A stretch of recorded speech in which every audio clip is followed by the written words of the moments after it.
Here begins the interview with the devil. I have uncovered the secret code by which I can pick up your thoughts. I have come to ask you some very plain questions. I demand that you give me direct and truthful answers. Are you ready for the interview, Mr. Devil?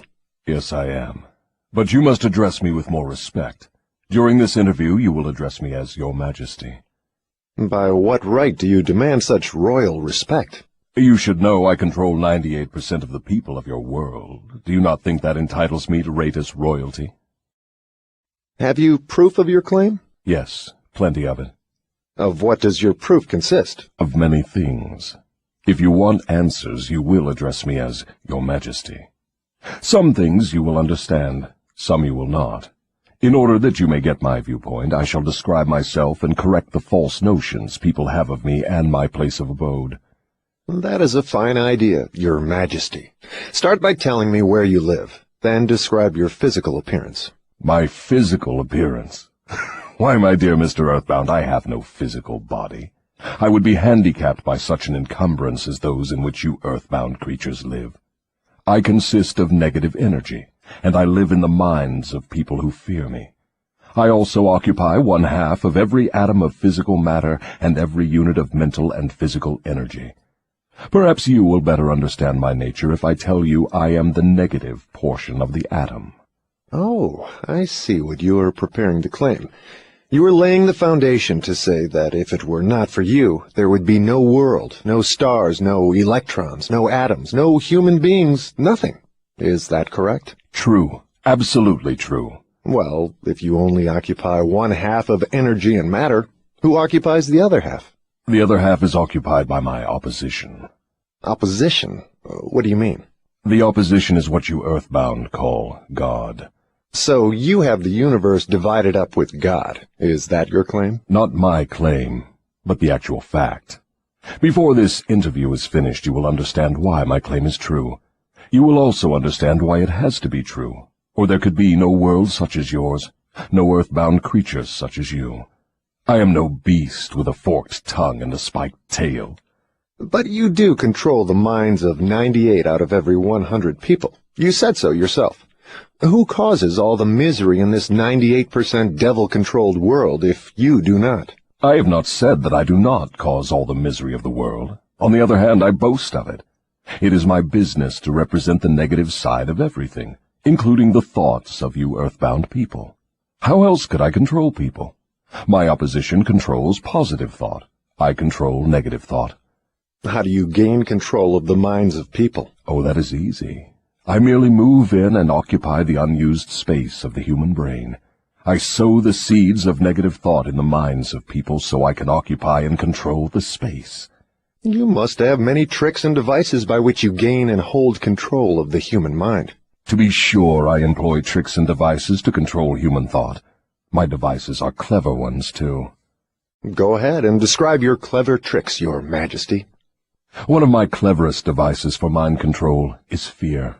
I plant the seed of fear in the minds of people, and as these seeds germinate and grow, through use, I control the space they occupy. The 6 most effective fears are the fear of poverty, criticism, ill health, loss of love, old age, and death. Which of these 6 fears serves you most often, Your Majesty? The first and the last, poverty and death. At one time or another during life, I tighten my grip on all people through one or both of these. I plant these fears in the minds of people so deftly that they believe them to be their own creation. I accomplish this end by making people believe I am standing just beyond the entrance gate of the next life, waiting to claim them after death for eternal punishment. Of course, I cannot punish anyone, except in that person's own mind, through some form of fear.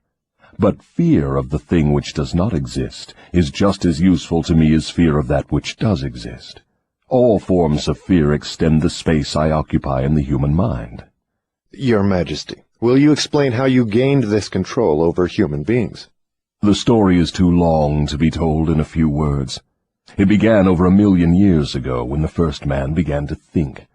Up to that time I had control over all mankind, but enemies of mine discovered the power of positive thought, placed it in the minds of men, and then began a battle on my part to remain in control. So far I have done quite well by myself, having lost only 2% of the people to the opposition. I take it from your answer that men who think are your enemies. Is that right? It is not right, but it is correct. Tell me something more about the world in which you live. I live wherever I choose. Time and space do not exist for me.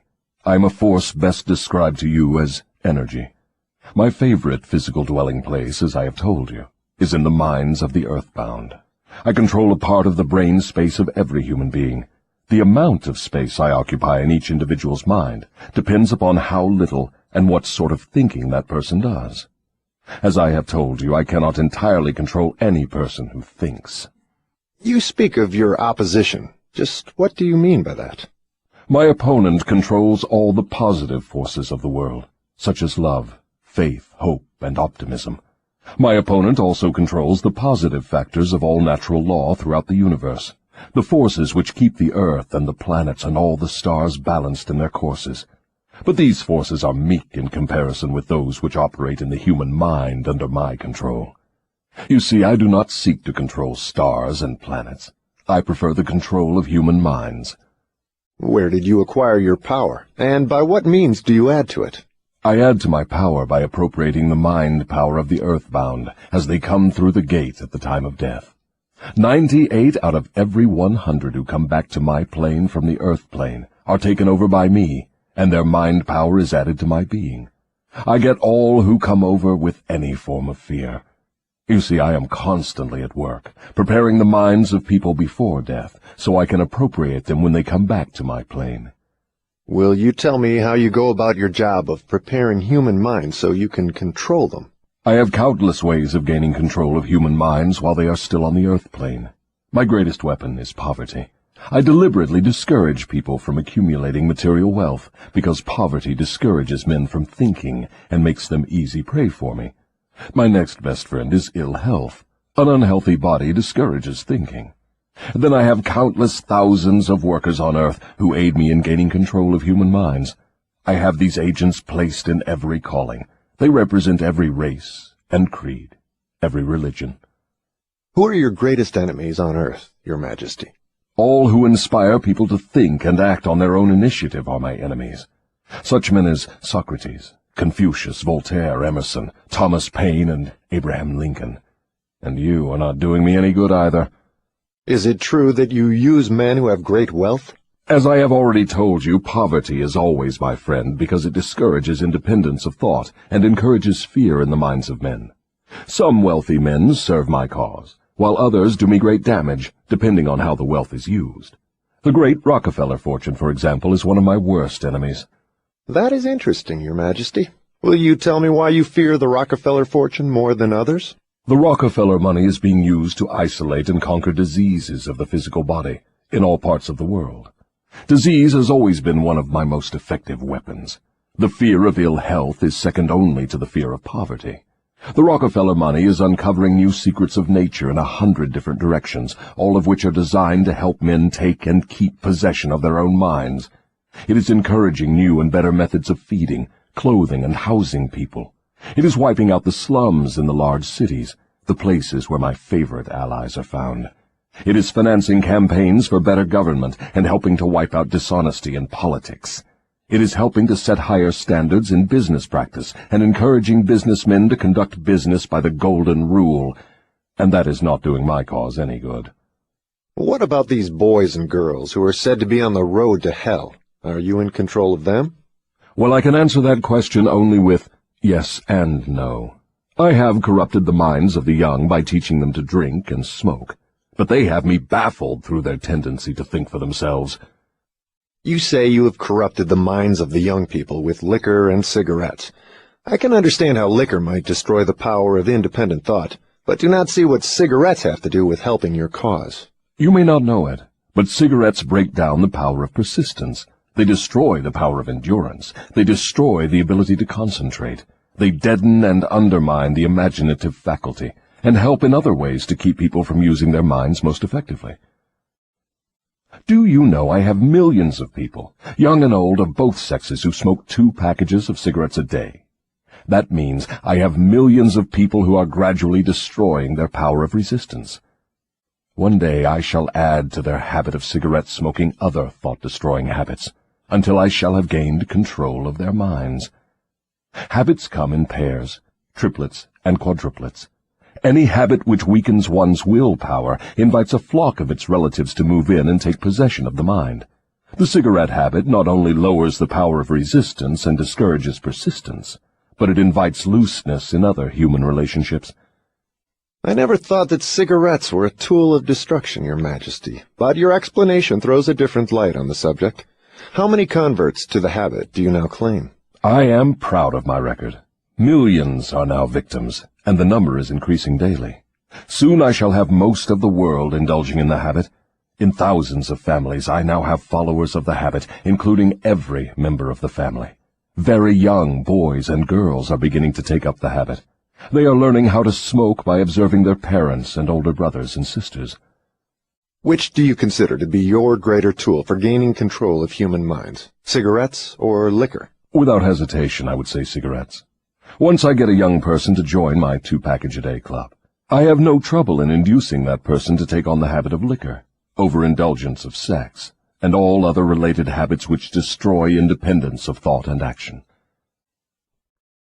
Your Majesty, when I began this interview, I had you all wrong. I thought you were a fraud and a fake, but I see now that you are quite real and very powerful. Your apology is accepted, but you need not have bothered. Millions of people have questioned my power, and I got most of them at the gate as they came over. I ask no person to believe in me. I prefer that people fear me. I am no beggar. I take what I want by cleverness and force. Begging people to believe is the business of my opposition, not mine. Your Majesty will please pardon my rudeness, but I would not be able to look myself in the face again if I did not tell you, here and now, that you are the damnedest fiend ever to be turned loose on innocent people. I always had the wrong conception of you. I thought you were kind enough to let people alone while they were living, that you merely tortured their souls after death. Now I learn from your own brazen confession that you destroy their right to freedom of thought and cause them to go through a living hell on earth. What do you have to say to that? I get what I want by exercising self-control. It is not so good for my own business, but I suggest you emulate me instead of criticizing me. You call yourself a thinker, and you are. Otherwise you would never have forced this interview on me. But you will never be the sort of thinker that frightens me unless you gain and exercise greater control over your own emotions. Let us get away from personalities. I came here to learn more about you, not to discuss myself. Please go ahead and tell me of the many tricks you have devised for gaining control of the human mind. What is your most powerful weapon just now? That is a difficult question to answer. I have so many devices for entering human minds and controlling them that it is difficult to say which are the most powerful. Right at the moment I am trying to bring about another world war. My friends here in Washington are helping me to involve America in the war. If I can start the world to killing on a wholesale basis, I shall be able to put into operation my favorite device for mind control. It is what you call mass fear. I used this device to bring about the other world war in 1914. I used it to bring about the economic depression in 1929. And if my opposition had not double-crossed me, I would now be in possession of every man, woman, and child in the world. You can see for yourself how near I came to world domination, the thing I have been struggling to attain for thousands of years. Yes, I see your point. Who wouldn't? You are a very ingenious manipulator of the minds of people. Is your devilish business carried on only through people of high position and great influence? Oh, no. I use the minds of people in all walks of life. As a matter of fact, I prefer the type of person who makes no pretense of thinking. I can manipulate that sort of person without difficulty. I could not control 98% of the people of the world if all people were skilled in thinking for themselves. I'm interested in the welfare of those people whom you claim to control. Therefore, I wish you to tell me all of the tricks by which you enter and control their minds. I want a complete confession from you, so begin with your cleverest trick. This is suicide you are forcing on me, but I am helpless. So settle down, and I will place in your hands the weapon by which millions of your fellow earthbound will defend themselves against me. Tell me first about your most clever trick, the one you use to ensnare the greatest number of people. If you force me to give away this secret, it will mean my loss of millions of people now living, and still greater numbers of millions as yet unborn. I beg of you, permit me to pass this one question unanswered. So His Majesty the Devil fears a mere humble earthbound creature? Is that right? It is not right, but it is true. You have no right to rob me of my most necessary tool of trade.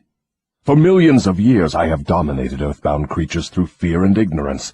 Now you come along and would destroy my use of these weapons by forcing me to tell how I use them. Do you not realize that you will break my grip on every person who heeds this confession you are forcing from me? Have you no mercy? Have you no sense of humor? Have you no sportsmanship? Stop stalling and start confessing. Who are you to ask mercy of one whom you would destroy if you could? Who are you to talk of sportsmanship and a sense of humor? You, who by your own confession have set up a living hell on earth, where you punish innocent people through their fears and ignorance. As for minding my own business, that is just what I'm doing when I force you to tell how you control people through their own minds. My business, if it can be called a business, is helping to unlock the doors of the self-made prisons in which men and women are confined because of the fears you have planted in their minds. My greatest weapon over human beings consists of two secret principles by which I gain control of their minds. I will speak first of the principle of habit, through which I silently enter the minds of people. By operating through this principle, I establish, I wish I could avoid using this word, the habit of drifting. When a person begins to drift on any subject, he is headed straight toward the gates of what you earthbound call hell. Describe all the ways in which you induce people to drift. Define the word and tell us exactly what you mean by it. I can best define the word drift by saying that people who think for themselves never drift, while those who do little or no thinking for themselves are drifters. A drifter is one who permits himself to be influenced and controlled by circumstances outside of his own mind. He would rather let me occupy his mind and do his thinking than go to the trouble of thinking for himself. A drifter is one who accepts whatever life throws in his way without making a protest or putting up a fight. He doesn't know what he wants from life and spends all of his time getting just that. A drifter has lots of opinions, but they are not his own. Most of them are supplied by me. A drifter is one who is too lazy mentally to use his own brain. That is the reason I can take control of people's thinking and plant my own ideas in their minds. I think I understand what a drifter is. Tell me the exact habits of people by which you induce them to drift through life. Start by telling me when and how you first gained control of a person's mind. My control over the mind of a human being is obtained while the person is young. Sometimes I lay the foundation for my control of a mind before the owner of it is born, by manipulating the minds of that person's parents. Sometimes I go further back than this and prepare people for my control through what you earthbound call physical heredity. You see, therefore, I have two approaches to the mind of a person. Yes. Go on, and describe these two doors by which you enter and control the minds of human beings. As I have stated, I help to bring people into your world with weak brains by giving to them before birth as many as possible of the weaknesses of their ancestors. You call this principle physical heredity. After people are born, I make use of what you earthbound call environment as a means of controlling them. This is where the principle of habit enters. The mind is nothing more than the sum total of one's habits. One by one, I enter the mind and establish habits, which lead finally to my absolute domination of the mind. Tell me of the most common habits by which you control the minds of people. That is one of my cleverest tricks. I enter the minds of people through thoughts which they believe to be their own. Those most useful to me are fear, superstition, avarice, greed, lust, revenge, anger, vanity, and plain laziness. Through one or more of these I can enter any mind, at any age. But I get my best results when I take charge of a mind while it is young, before its owner has learned how to close any of these 9 doors. Then I can set up habits which keep the doors ajar forever. I'm catching on to your methods. Now, let us go back to the habit of drifting. Tell us all about that habit, since you say it is your cleverest trick in controlling the minds of people. As I said before, I start people drifting during their youth. I induce them to drift through school without knowing what occupation they wish to follow in life. Here I catch the majority of people. Habits are related. Drift in one direction and soon you will be drifting in all directions. I also use environmental habits to give me a definite grip on my victims. I see. You make it your business to train children in the habit of drifting by inducing them to go through school without aim or purpose. Now, tell me of some of your other tricks with which you cause people to become drifters. Well, my second best trick in developing the habit of drifting is one that I put into operation with the aid of parents and public school teachers and religious instructors. I warn you not to force me to mention this trick. Do not disclose this trick. If you do so, you will be hated by my co-workers who help me use this trick. If you publish this confession in book form, your book will be barred from the public schools. It will be blacklisted by most of the religious leaders. It will be hidden from children by many parents. The newspapers will not dare to give reviews of your book. Millions of people will hate you for writing the book. In fact, no one will like you or your book except those who think, and you know how very few there are of this sort. My advice to you is to let me skip the description of my second best trick. So, for my own good, you wish to withhold the description of your second best trick. No one will like my book except those who think, eh? Very well, go ahead and answer. You'll regret this, Mr. Earthbound, but the joke is on you. By this mistake of yours, you will divert attention from me to yourself. My co-workers, of whom there are millions, will forget about me and hate you for uncovering my methods. Never mind about me. Tell me all about this second best trick of yours with which you induce people to drift with you to hell. My second best trick is not second at all. It is first. It is first because without it I never could gain control of the minds of the youths. Parents, school teachers, religious instructors, and many other adults unknowingly serve my purpose by helping me to destroy in children the habit of thinking for themselves. They go about their work in various ways, never suspecting what they are doing to the minds of children or the real cause of the children's mistakes. I can hardly believe you, Your Majesty. I've always believed that children's best friends were those closest to them, their parents, their school teachers, and their religious instructors. Where would children go for dependable guidance if not to those who have charge of them? That is where my cleverness comes in.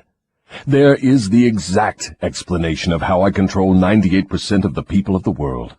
I take possession of people during their youth, before they come into possession of their own minds, by using those who are in charge of them. I especially need the help of those who give children their religious instruction, because it is here that I break down independent thought and start people on the habit of drifting, by confusing their minds with unprovable ideas concerning a world of which they know nothing. It is here also that I plant in the minds of children the greatest of all fears, the fear of hell. I understand that it is easy for you to frighten children with threats of hell, but how do you continue to make them fear you and your hell after they grow up and learn to think for themselves? Children grow up, but they do not always learn to think for themselves. Once I capture the mind of a child through fear, I weaken that child's ability to reason and to think for himself, and that weakness goes with the child all through life. Is that not taking unfair advantage of a human being by contaminating his mind before he comes into full possession of it? Everything is fair that I can use to further my ends. I have no foolish limitations of right and wrong. Might is right with me. I use every known human weakness to gain and keep control of the human mind. I understand your devilish nature. Now, let us get back to further discussion of your methods of inducing people to drift to hell here on earth. From your confession, I see that you take charge of children while their minds are young and pliable. Tell me more of how you use parents, teachers, and religious leaders to ensnare people into drifting. One of my favorite tricks is to coordinate the efforts of parents and religious instructors, so they work together in helping me to destroy the children's power to think for themselves. I use many religious instructors to undermine the courage and power of independent thought of children by teaching them to fear me. But I use parents to aid the religious leaders in this great work of mine. How do parents help religious leaders destroy their children's power to think for themselves? I never heard of such a monstrosity. I accomplish this through a very clever trick. I cause the parents to teach their children to believe as the parents do in connection with religion, politics, marriage, and other important subjects. In this way, as you can see, when I gain control of the mind of a person, I can easily perpetuate the control by causing that person to help me fasten it upon the minds of his offspring. In what other ways do you use parents to convert children into drifters? I cause children to become drifters by following the example of their parents, most of whom I have already taken over and bound eternally to my cause. In some parts of the world I gain mastery over children's minds and subdue their willpower in exactly the same way that men break and subdue animals of lower intelligence. It makes no difference to me how a child's will is subdued, as long as it fears something. I will enter its mind through that fear and limit the child's power to think independently. It seems that you go out of your way to keep people from thinking. Yes, accurate thought is death to me. I cannot exist in the minds of those who think accurately. I do not mind people thinking, as long as they think in terms of fear, discouragement, hopelessness, and destructiveness. When they begin to think in constructive terms of faith, courage, hope, and definiteness of purpose, they immediately become allies of my opposition, and are therefore lost to me. I'm beginning to understand how you gain control of the minds of children through the help of their parents and religious instructors, but I do not see how the school teachers help you in this damnable work. School teachers help me gain control of the minds of children, not so much by what they teach the children, as because of what they do not teach them. The entire public school system is so administered that it helps my cause by teaching children almost everything except how to use their own minds and think independently. I live in fear that someday some courageous person will reverse the present system of school teaching and deal my cause a death blow by allowing the students to become the instructors, using those who now serve as teachers only as guides to help the children establish ways and means of developing their own minds from within. When that time comes, the school teachers will no longer belong to my staff. I was under the impression that the purpose of all schooling was to help children to think. That may be the purpose of schooling, but the system in most of the schools of the world does not carry out the purpose. School children are taught not to develop and use their own minds, but to adopt and use the thoughts of others. This sort of schooling destroys the capacity for independent thought, except in a few rare cases where the children rely so definitely upon their own willpower that they refuse to allow others to do their thinking. Accurate thought is the business of my opposition, not mine.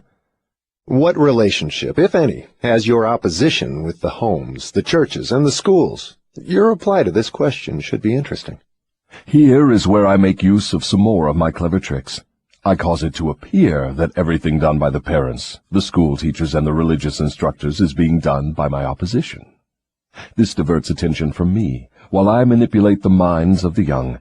When religious instructors try to teach children the virtues of my opposition, they generally do so by frightening them with my name. That is all I ask of them. I kindle the flame of fear into proportions which destroy the child's power to think accurately. In the public schools, the teachers further my cause by keeping the children so busy cramming non-essential information into their minds, they have no opportunity to think accurately or to analyze correctly the things their instructors teach them. Do you claim for your cause all those who are bound by the habit of drifting? No. Drifting is only one of my tricks through which I take over the power of independent thought. Before a drifter becomes my permanent property, I must lead him on and ensnare him with another trick. I will tell you about this other trick after I finish describing my methods of converting people into drifters.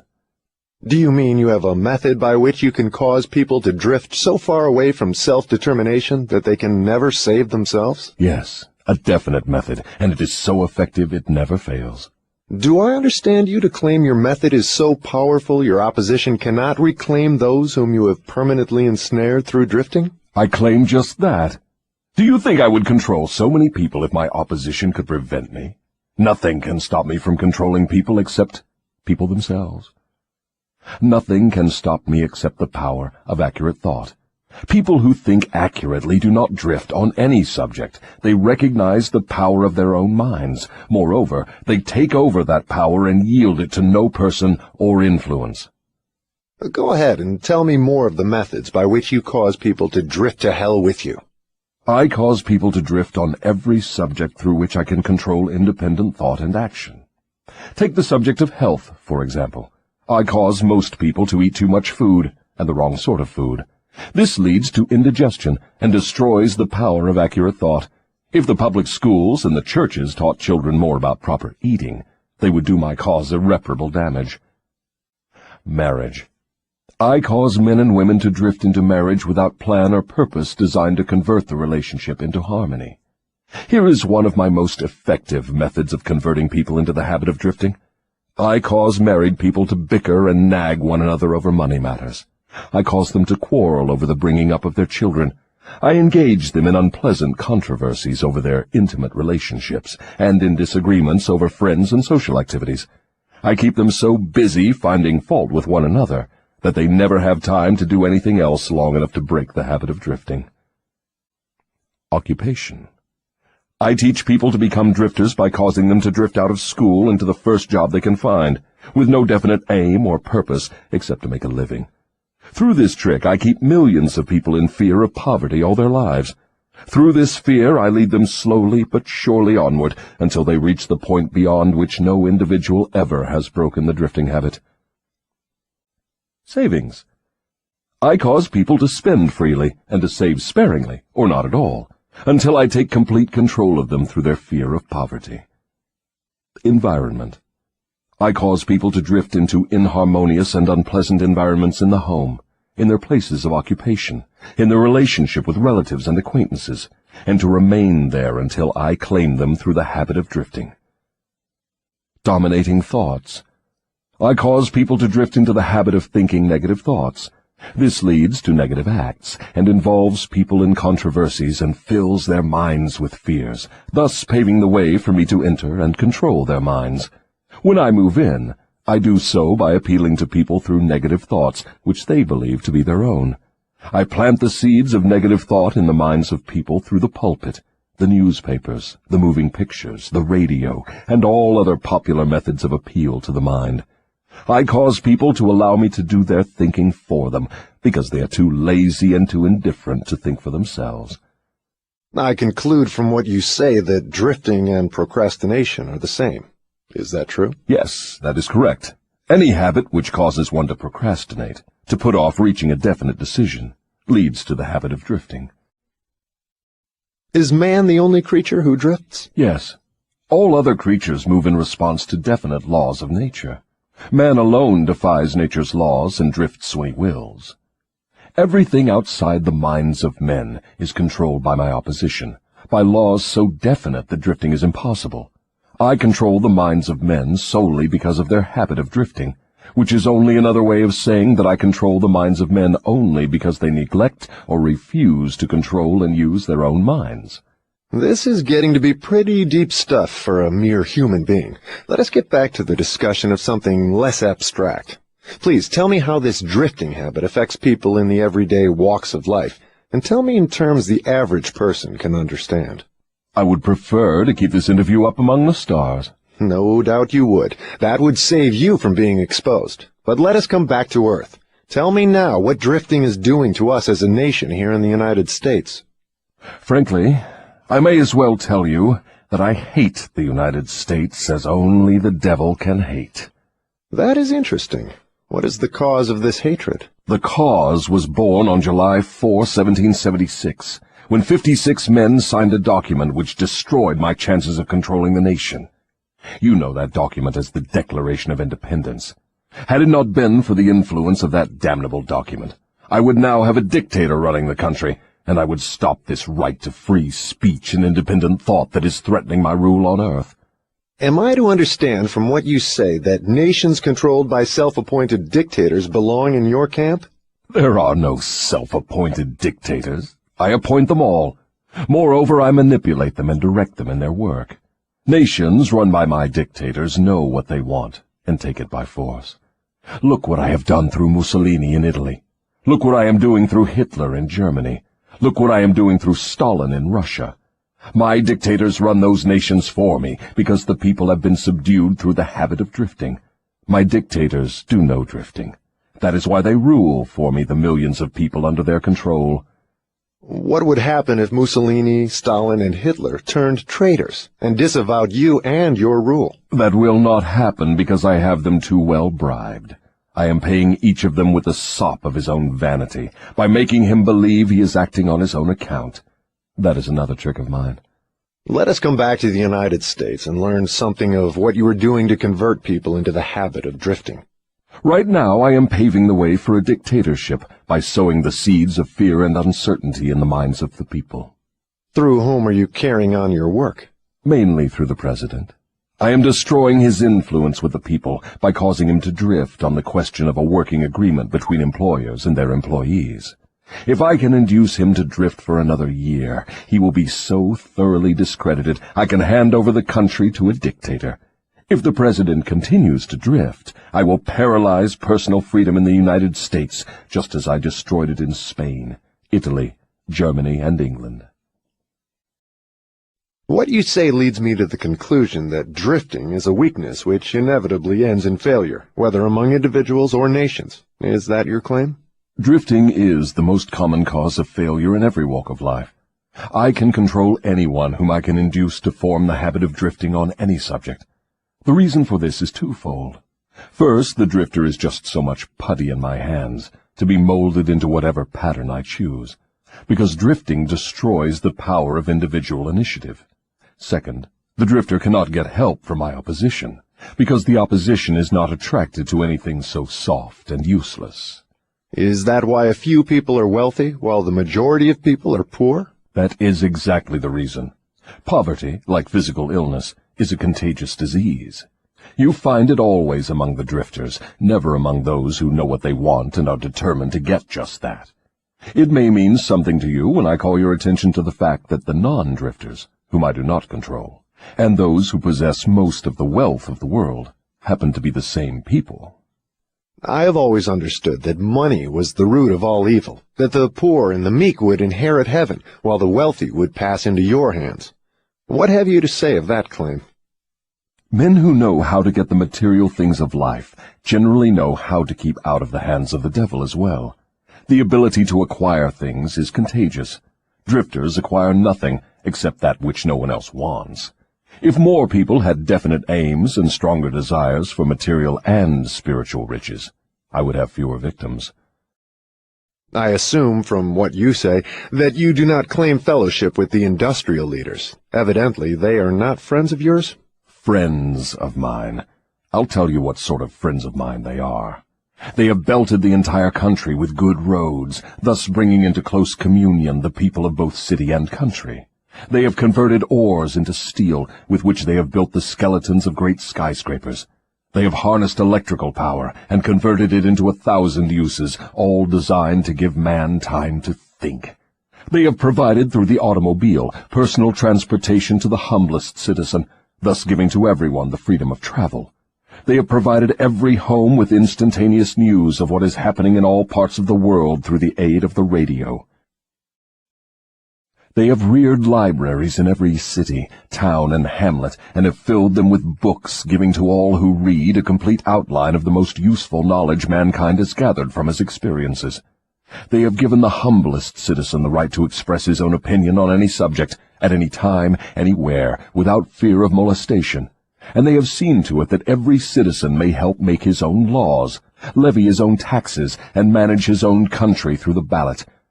These are but some of the things the industrial leaders have done to give every citizen the privilege of becoming a non-drifter.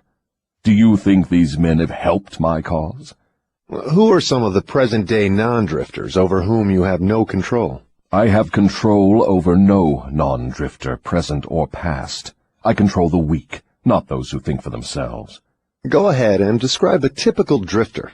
Give your description point by point so I can recognize a drifter when I see him. The first thing you will notice about a drifter is his total lack of a major purpose in life. He will be conspicuous by his lack of self-confidence. He will never accomplish anything requiring thought and effort. He spends all he earns, and more, too, if he can get credit.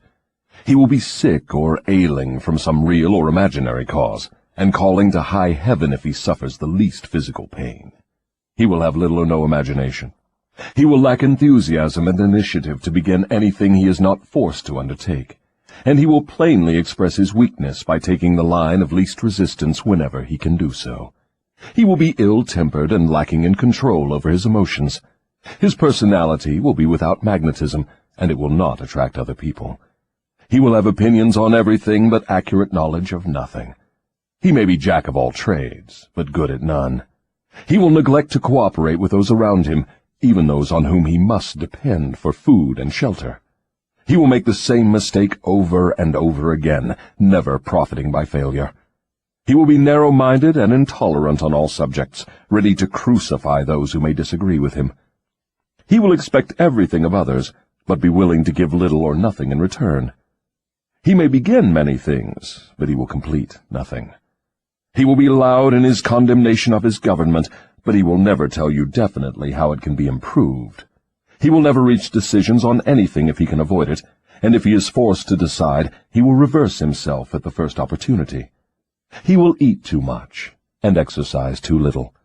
He will take a drink of liquor if someone else will pay for it. He will gamble if he can do it on the cuff. He will criticize others who are succeeding in their chosen calling. In brief, the drifter will work harder to get out of thinking than most others work in earning a good living. He will tell a lie rather than admit his ignorance on any subject. If he works for others, he will criticize them to their backs and flatter them to their faces. You have given me a graphic description of the drifter. Please now describe the non-drifter so that I may recognize him on sight. The first sign of a non-drifter is this. He is always engaged in doing something definite, through some well-organized plan which is definite. He has a major goal in life toward which he is always working, and many minor goals, all of which lead toward his central scheme. The tone of his voice, the quickness of his step, the sparkle in his eyes, the quickness of his decisions clearly mark him as a person who knows exactly what he wants and is determined to get it, no matter how long it may take, or what price he must pay. If you ask him questions, he gives you direct answers, and never falls back on evasions or resorts to subterfuge. He extends many favors to others, but accepts favors sparingly, or not at all. He will be found up front, whether he is playing a game or fighting a war. If he does not know the answers, he will say so, frankly. He has a good memory, never offers an alibi for his shortcomings. He never blames others for his mistakes, no matter if they deserve the blame. He used to be known as a go-getter, but in modern times he is called a go-giver. You will find him running the biggest business in town, living on the best street, driving the best automobile, and making his presence felt wherever he happens to be. He is an inspiration to all who come into contact with his mind. The major distinguishing feature of the non-drifter is this. He has a mind of his own, and uses it for all purposes. Is the non-drifter born with some mental, physical, or spiritual advantage not available to the drifter? No.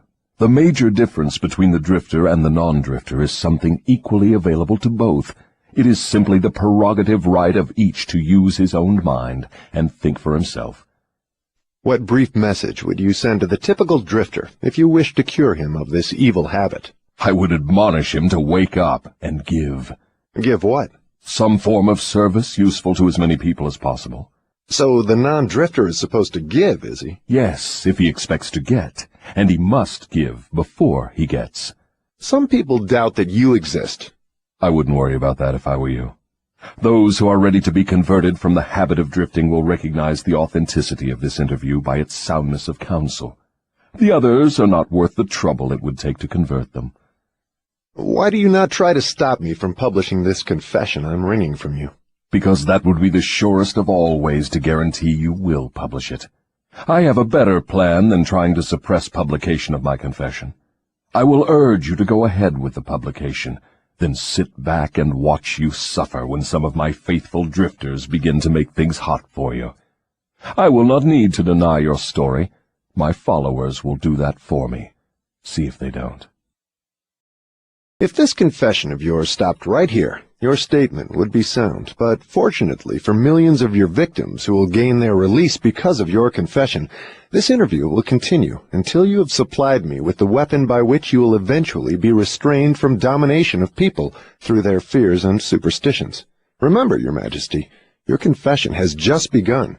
After I wring from you a description of the methods by which you control people, I will force you also to give the formula by which your control can be broken at will. It is true I shall not remain here long enough to defeat you, but the published word I leave behind me will be deathless because it will consist of truth. You fear the opposition of no individual because you know it will be short, but you do fear truth. You fear truth and nothing else, for the reason it is slowly but definitely giving human beings freedom from all manner of fear. Without the weapon of fear, you would be helpless and entirely unable to control any human being. Is that true or false? I have no alternative but to admit that what you say is true. Now that we understand each other, let us go ahead with your confession. But before we continue, I may as well take time out to do a little boasting on my own account, now that you have had your fling at it. I will confine myself to one question, the answer to which will give me all the satisfaction I want. Is it not true that you control only the minds of those who have allowed the drifting habit to be fixed upon them? Yes, that is true. I have already admitted this truth in a dozen or more different ways. Why do you tantalize me by repeating the question? There is power in repetition. I'm forcing you to repeat the highlights of your confession in as many different ways as possible, so your victims may check this interview and determine its soundness by their own experiences with you. That is one of my little tricks. Do you approve of my method? You couldn't be setting a trap for me for the purpose of doing some more boasting, could you? I am asking the questions and you are doing the answering. Go ahead now and confess why you are powerless to stop me from forcing this confession from you. I want your confession for aid and comfort to victims of yours whom I intend to release from your control the moment they read your confession. I am powerless to influence or control you, because you have found the secret approach to my kingdom. You know that I exist only in the minds of people who have fears. You know that I control only the drifters who neglect to use their own minds. You know that my hell is here on earth, and not in the world that comes after death. And you know also that drifters supply all the fire I use in my hell. You know that I am a principle or form of energy which expresses the negative side of matter and energy, and that I am not a person with a forked tongue and a spiked tail. You have become my master because you have mastered all your fears. Lastly, you know that you can release all of my earthbound victims whom you contact, and this definite knowledge is the blow with which you will deal me the greatest damage. I cannot control you because you have discovered your own mind, and you have taken charge of it.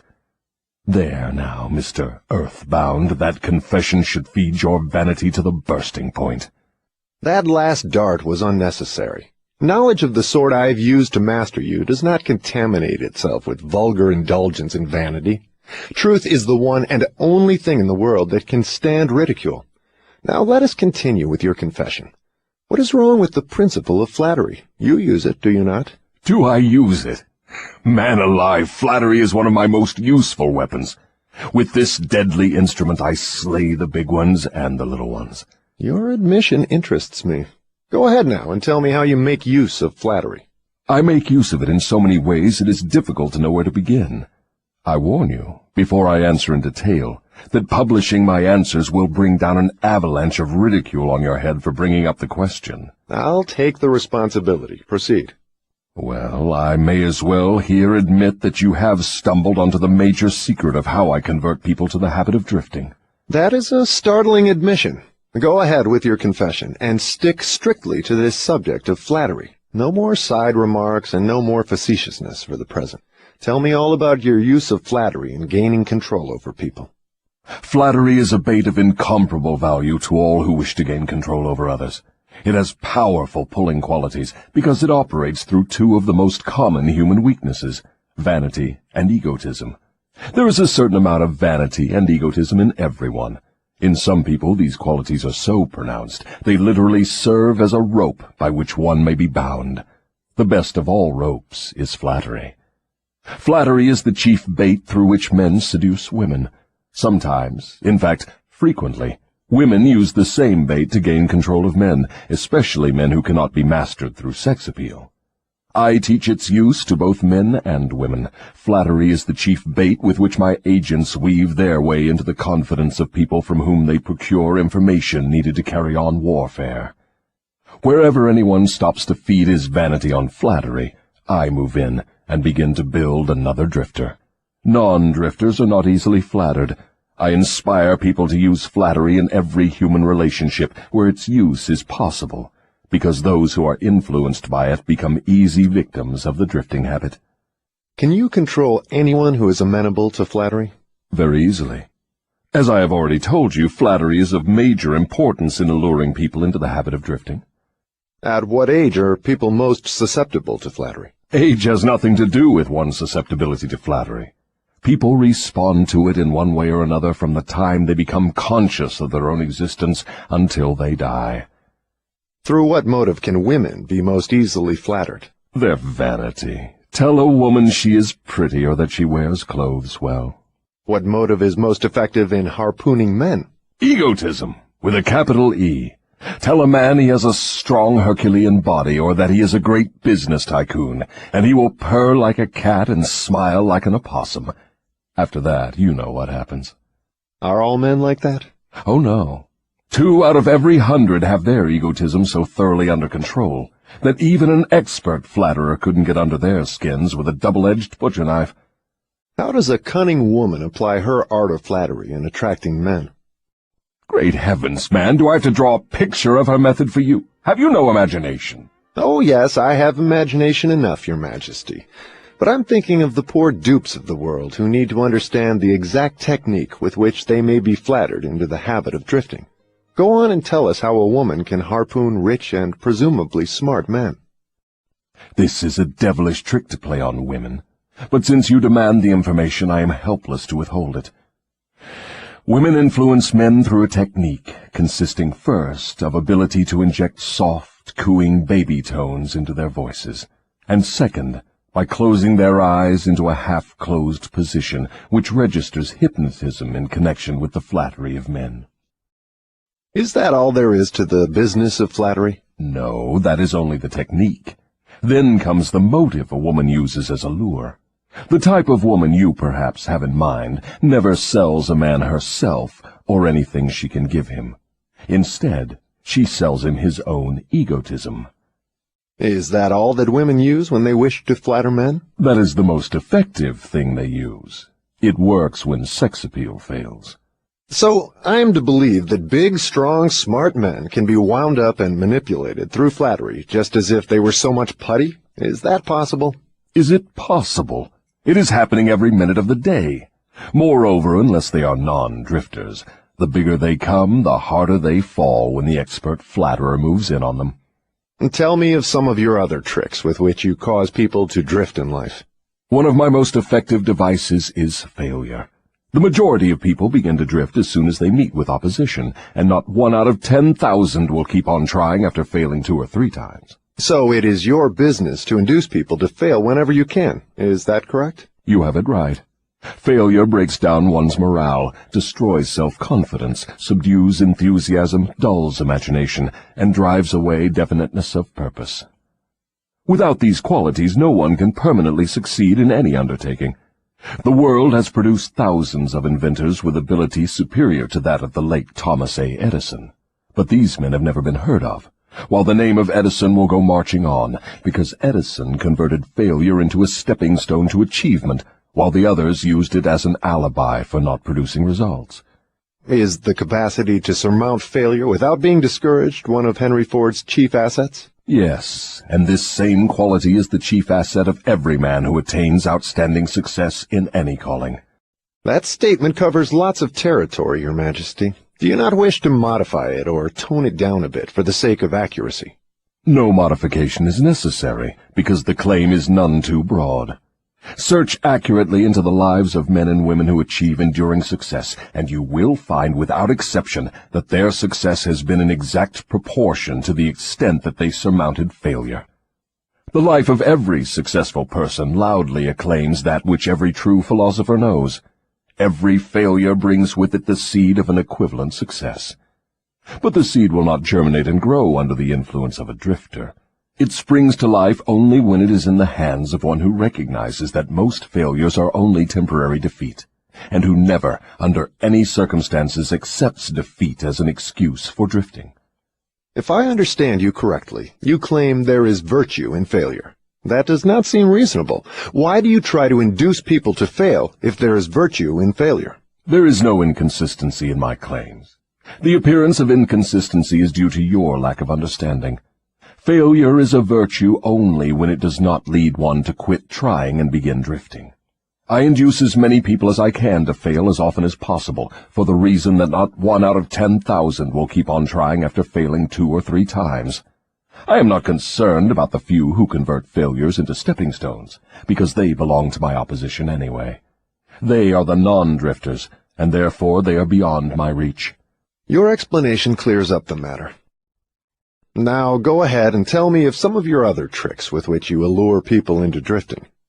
One of my most effective tricks is known to you as propaganda. This is the instrument of greatest value to me in setting people to murdering one another under the guise of war. The cleverness of this trick consists mainly of the subtlety with which I use it.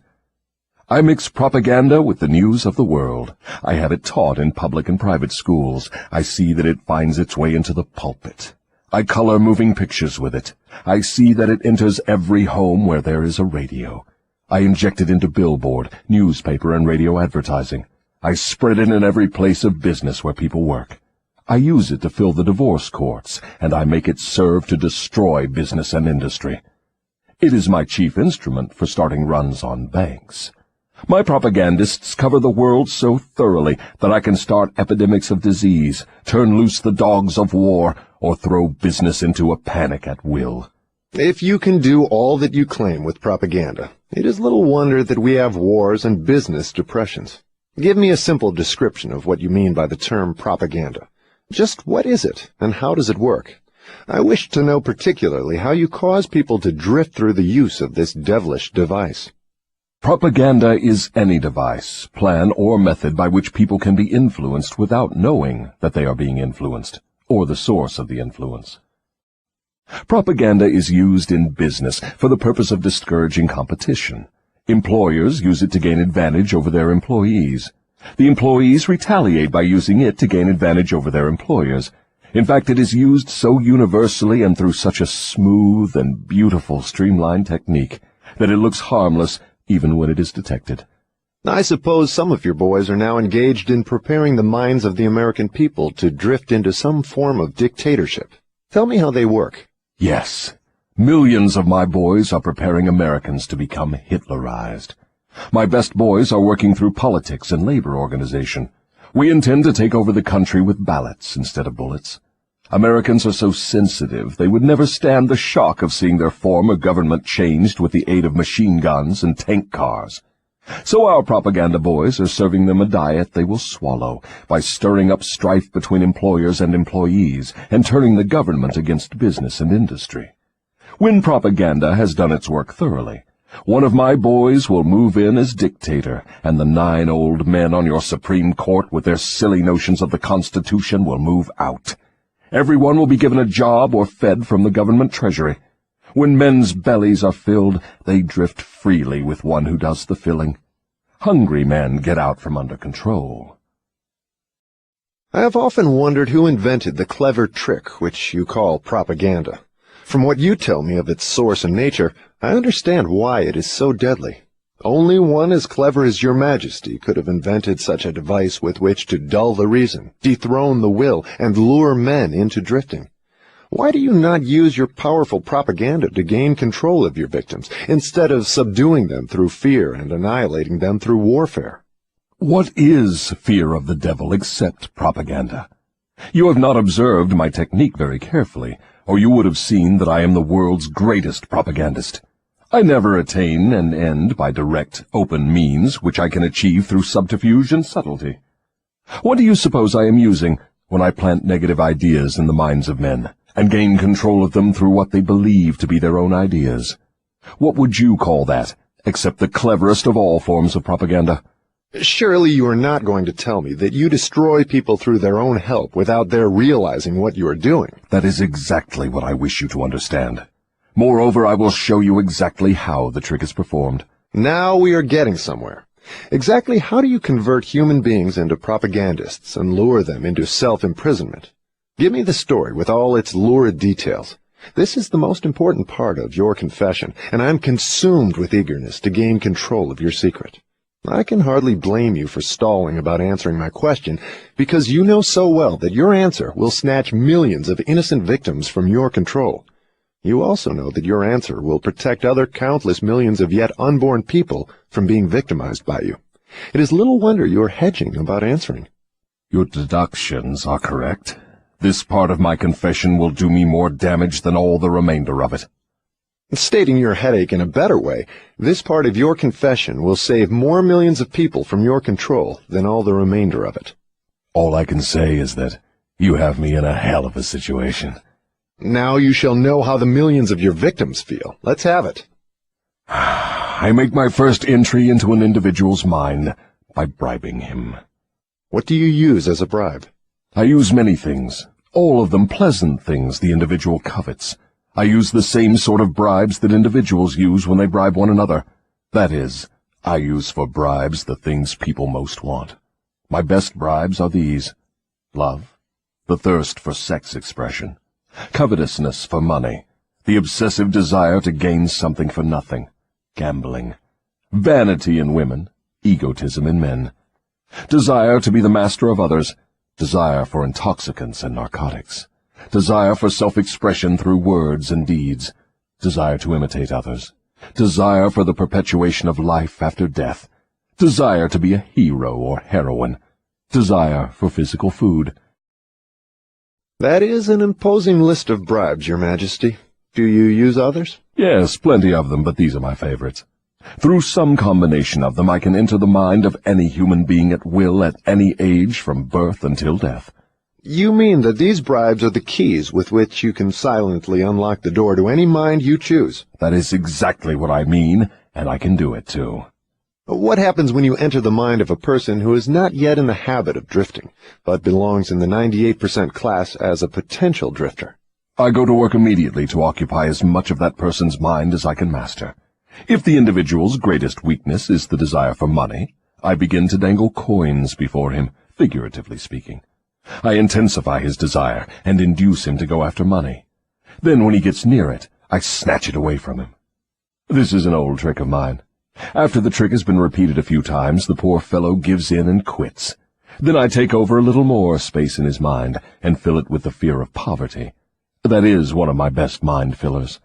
Yes, I admit your method is very clever, but what happens if the victim fools you and gets his hands on a lot of money? You don't fill his mind with the fear of poverty then, do you? No, I don't. I take over the space by filling it with something which serves my purpose just as well. If the victim converts his desire for money into large sums, I start overfeeding him with the things he can buy with it. For example, I cause him to stuff himself with rich foods. This slows down his thinking capacity, endangers his heart, and starts him on the road to drifting. Then I pester him with intestinal poisoning through the surplus food he eats. That also slows down his thinking and gives him a nasty disposition. What if the victim is not a glutton? What other follies can you induce him to pick up that lead to drifting? If the victim is a male, I can usually snare him through his sex appetite. Overindulgence in sex starts more men into drifting toward failure than all other causes combined.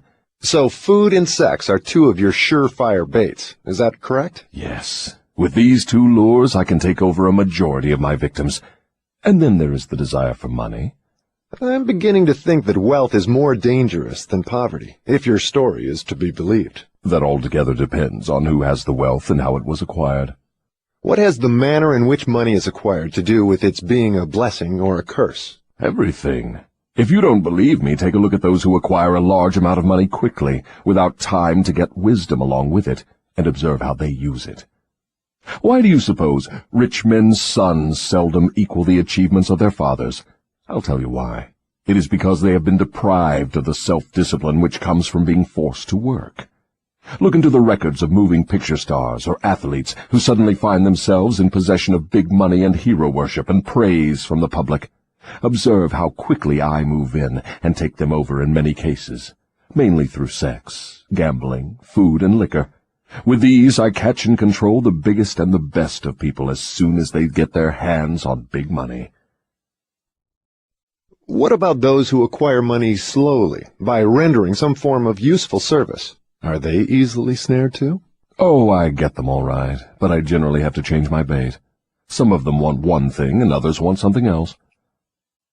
Where my purpose is best served, I see to it that they get what they want most, but I manage to wrap in the package something they don't want. The thing I give them is the definite thing that makes them drifters. Do you see how I work? And very clever work it is. You lure people on through their natural desires, but you slip your deadly poison into the object of those desires wherever you can. Now you are catching on. You see, I play both ends against the middle, so to speak. From all you say, I infer that you cannot induce a non-drifter to help you gain control of his mind by baiting him with your bribes. Is that correct? That is exactly correct. I can, and I do, interest non-drifters in my bribes, because I use for the purpose of bribery the things all people naturally desire. But the non-drifter resembles a fish that steals the bait from your hook, but refuses to take the hook. The non-drifter takes from life whatever he wants, but he takes it on his own terms.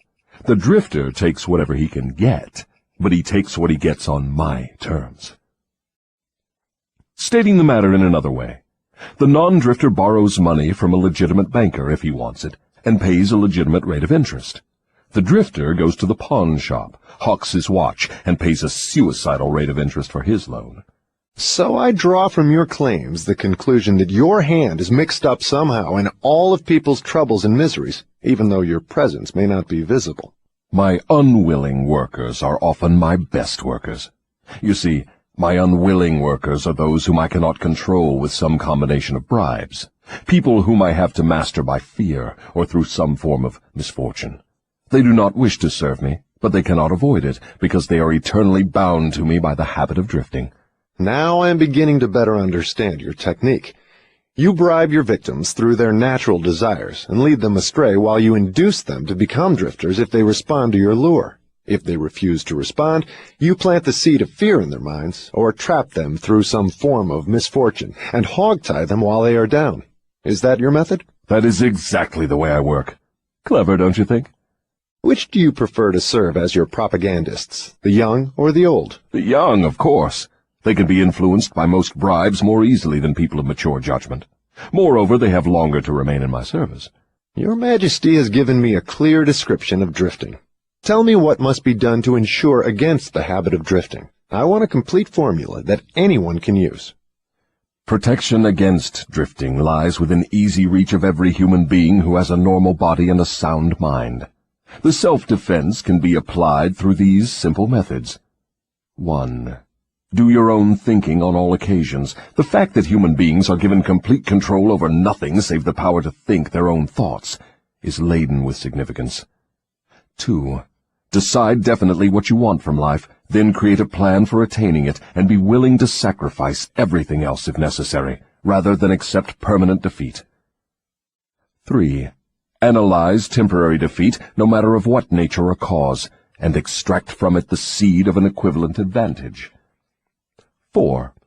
Be willing to render useful service equivalent to the value of all material things you demand of life, and render the service first. 5.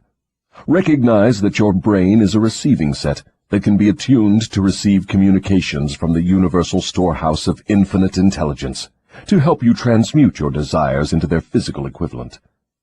6. Recognize that your greatest asset is time, the only thing except the power of thought which you own outright, and the one thing which can be shaped into whatever material things you want. Budget your time so none of it is wasted. 7. Recognize the truth that fear generally is a filler with which the devil occupies the unused portion of your mind, that it is only a state of mind which you can control by filling the space it occupies with faith in your ability to make life provide you with whatever you demand of it. 8. When you pray, do not beg. Demand what you want, and insist upon getting exactly that, with no substitutes. 9.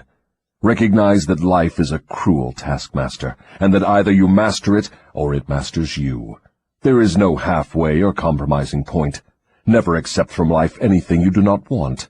If that which you do not want is temporarily forced upon you, you can refuse, in your own mind, to accept it, and it will make way for the thing you do want. 10. Lastly, remember that your dominating thoughts attract, through a definite law of nature, by the shortest and most convenient route, their physical counterpart. Be careful what thoughts you dwell upon. That list looks imposing. Give me a simple formula, combining all the 10 points. If you had to combine all 10 in one, what would it be? Be definite in everything you do, and never leave unfinished thoughts in the mind. Form the habit of reaching definite decisions on all subjects. Can the habit of drifting be broken, or does it become permanent once it has been formed? The habit can be broken if the victim has enough willpower, providing it is done in time. There is a point beyond which the habit can never be broken. Beyond that point, the victim is mine. He resembles a fly that has been caught in a spider's web. He may struggle, but he cannot get out. Each move he makes entangles him more securely. The web in which I entangle my victims permanently is a law of nature not yet isolated by or understood by men of science. What is this mysterious law through which you take permanent control of people's bodies, even before you take over their souls? The whole world will want to know more about this law and how it operates. It will be hard to describe the law so you will understand it, but you may call it hypnotic rhythm. It is the same law through which people can be hypnotized. So you have the power to use the laws of nature as a web in which you bind your victims in eternal control. Is that your claim? That is not only my claim, it is the truth. I take over their minds and bodies even before they die whenever I can lure them or frighten them into hypnotic rhythm. What is hypnotic rhythm? How do you use it to gain permanent mastery over human beings? I will have to go back into time and space and give you a brief, elementary description of how nature uses hypnotic rhythm. Otherwise, you will not be able to understand my description of how I use this universal law to control human beings. Go ahead, but keep your story confined to simple illustrations which come within the range of my own experience and knowledge of natural laws. Very well. I shall do my best. You, of course, know that nature maintains a perfect balance between all the elements and all the energy in the universe. You can see that the stars and the planets move with perfect precision, each one keeping its own place in time and space. You can see that the seasons of the year come and go with perfect regularity. You can see that an oak tree grows from an acorn, and a pine grows from the seed of its ancestor. An acorn never produces a pine, and a pine seed never produces an oak. These are simple things which anyone can understand. What one cannot see is the universal law through which nature maintains perfect balance throughout the myriad of universes. You, earthbound, caught a fragmentary glimpse of this great universal law when Newton discovered that it holds your earth in its position and causes all material objects to be attracted toward the center of the earth. He called the law gravitation. But he did not go far enough in his study of the law. If he had, he would have discovered that the same law which holds your earth in position and helps nature maintain a perfect balance over the 4 dimensions, in which all matter and energy are contained, is the web in which I entangle and control the minds of human beings. Tell me more of this astounding law of hypnotic rhythm. As I have already stated, there is a universal form of energy with which nature keeps a perfect balance between all matter and energy. She makes specialized use of this universal building material by breaking it up into different wavelengths. The breaking up process is carried on through habit. You will better understand what I am trying to convey if I compare it with the method by which one learns to play music. At first, the notes are memorized in the mind. Then they are related to one another through melody and rhythm. By repetition, the melody and rhythm become fixed in the mind. Observe how relentlessly the musician must repeat a tune before he masters it. Through repetition, the musical notes blend, and then you have music. Any impulse of thought that the mind repeats over and over through habit forms an organized rhythm. Undesirable habits can be broken. They must be broken before they assume the proportions of rhythm. Are you following me? Yes. Well, to continue, rhythm is the last stage of habit. Any thought or physical movement which is repeated over and over through the principle of habit finally reaches the proportion of rhythm. Then the habit cannot be broken, because nature takes it over and makes it permanent. It is something like a whirlpool in water. An object may keep floating indefinitely unless it is caught in a whirlpool. Then it is carried round and round, but it cannot escape. The energy with which people think may be compared with water in a river. So this is the way in which you take control of the minds of people, is it? Yes. All I have to do to gain control over any mind is to induce its owner to drift. Am I to understand that the habit of drifting is the major danger through which people lose their prerogative or privilege of thinking their own thoughts and shaping their own earthly destinations? That and much more. Drifting is also the habit through which I take over their souls after they give up their physical bodies. Then the only way a human being can be saved from eternal annihilation is by maintaining control over his own mind while he is on this earth. Is that true? You have stated the truth perfectly. Those who control and use their minds escape my web. I get all the others as naturally as the sun sets in the west. Is that all there is to the business of being saved from eternal annihilation? Doesn't what you call your opposition have anything to do with saving people? I can see that you do think very deeply.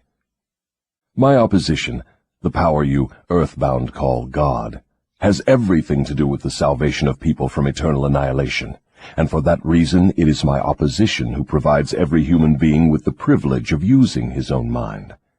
If you use that power by maintaining control over your own mind, you become a part of it when you give up your physical body. If you neglect to use it, then I have the privilege of taking advantage of the neglect through the law of hypnotic rhythm. How much of a person do you take over when you gain control of him? Everything that is left after he ceases to control and use his own mind. In other words, when you gain control of a person, you take over all there is of his individuality up to the time that he quits using his own mind. Is that correct? That is how I operate. What do you do with people whom you control before death? Of what good are they to you while they live? I use them, or what is left of them after I take charge, as propagandists to help me prepare the minds of others to drift. You not only fool people into destroying their power to control their own minds, but you use them to help you trap others? Yes, I let no opportunity get away from me. Let us come back to the subject of hypnotic rhythm. Tell me more of how this law works. Show me how you use individuals to help you gain control over others. I want to know something of the most effective way you use hypnotic rhythm. Oh, that is easy. The thing I like best is to fill the minds of people with fear. Once I fill one's mind with fear, I have little trouble causing him to drift until I have entangled him in the web of hypnotic rhythm. What human fear best serves your purpose? The fear of death. Why is the fear of death your favorite weapon? Because no one knows, and by the very nature of the laws of the universe, no one can prove definitely what happens after death. This uncertainty frightens people out of their wits. People who give over their minds to fear, any sort of fear, neglect to use their minds and begin to drift.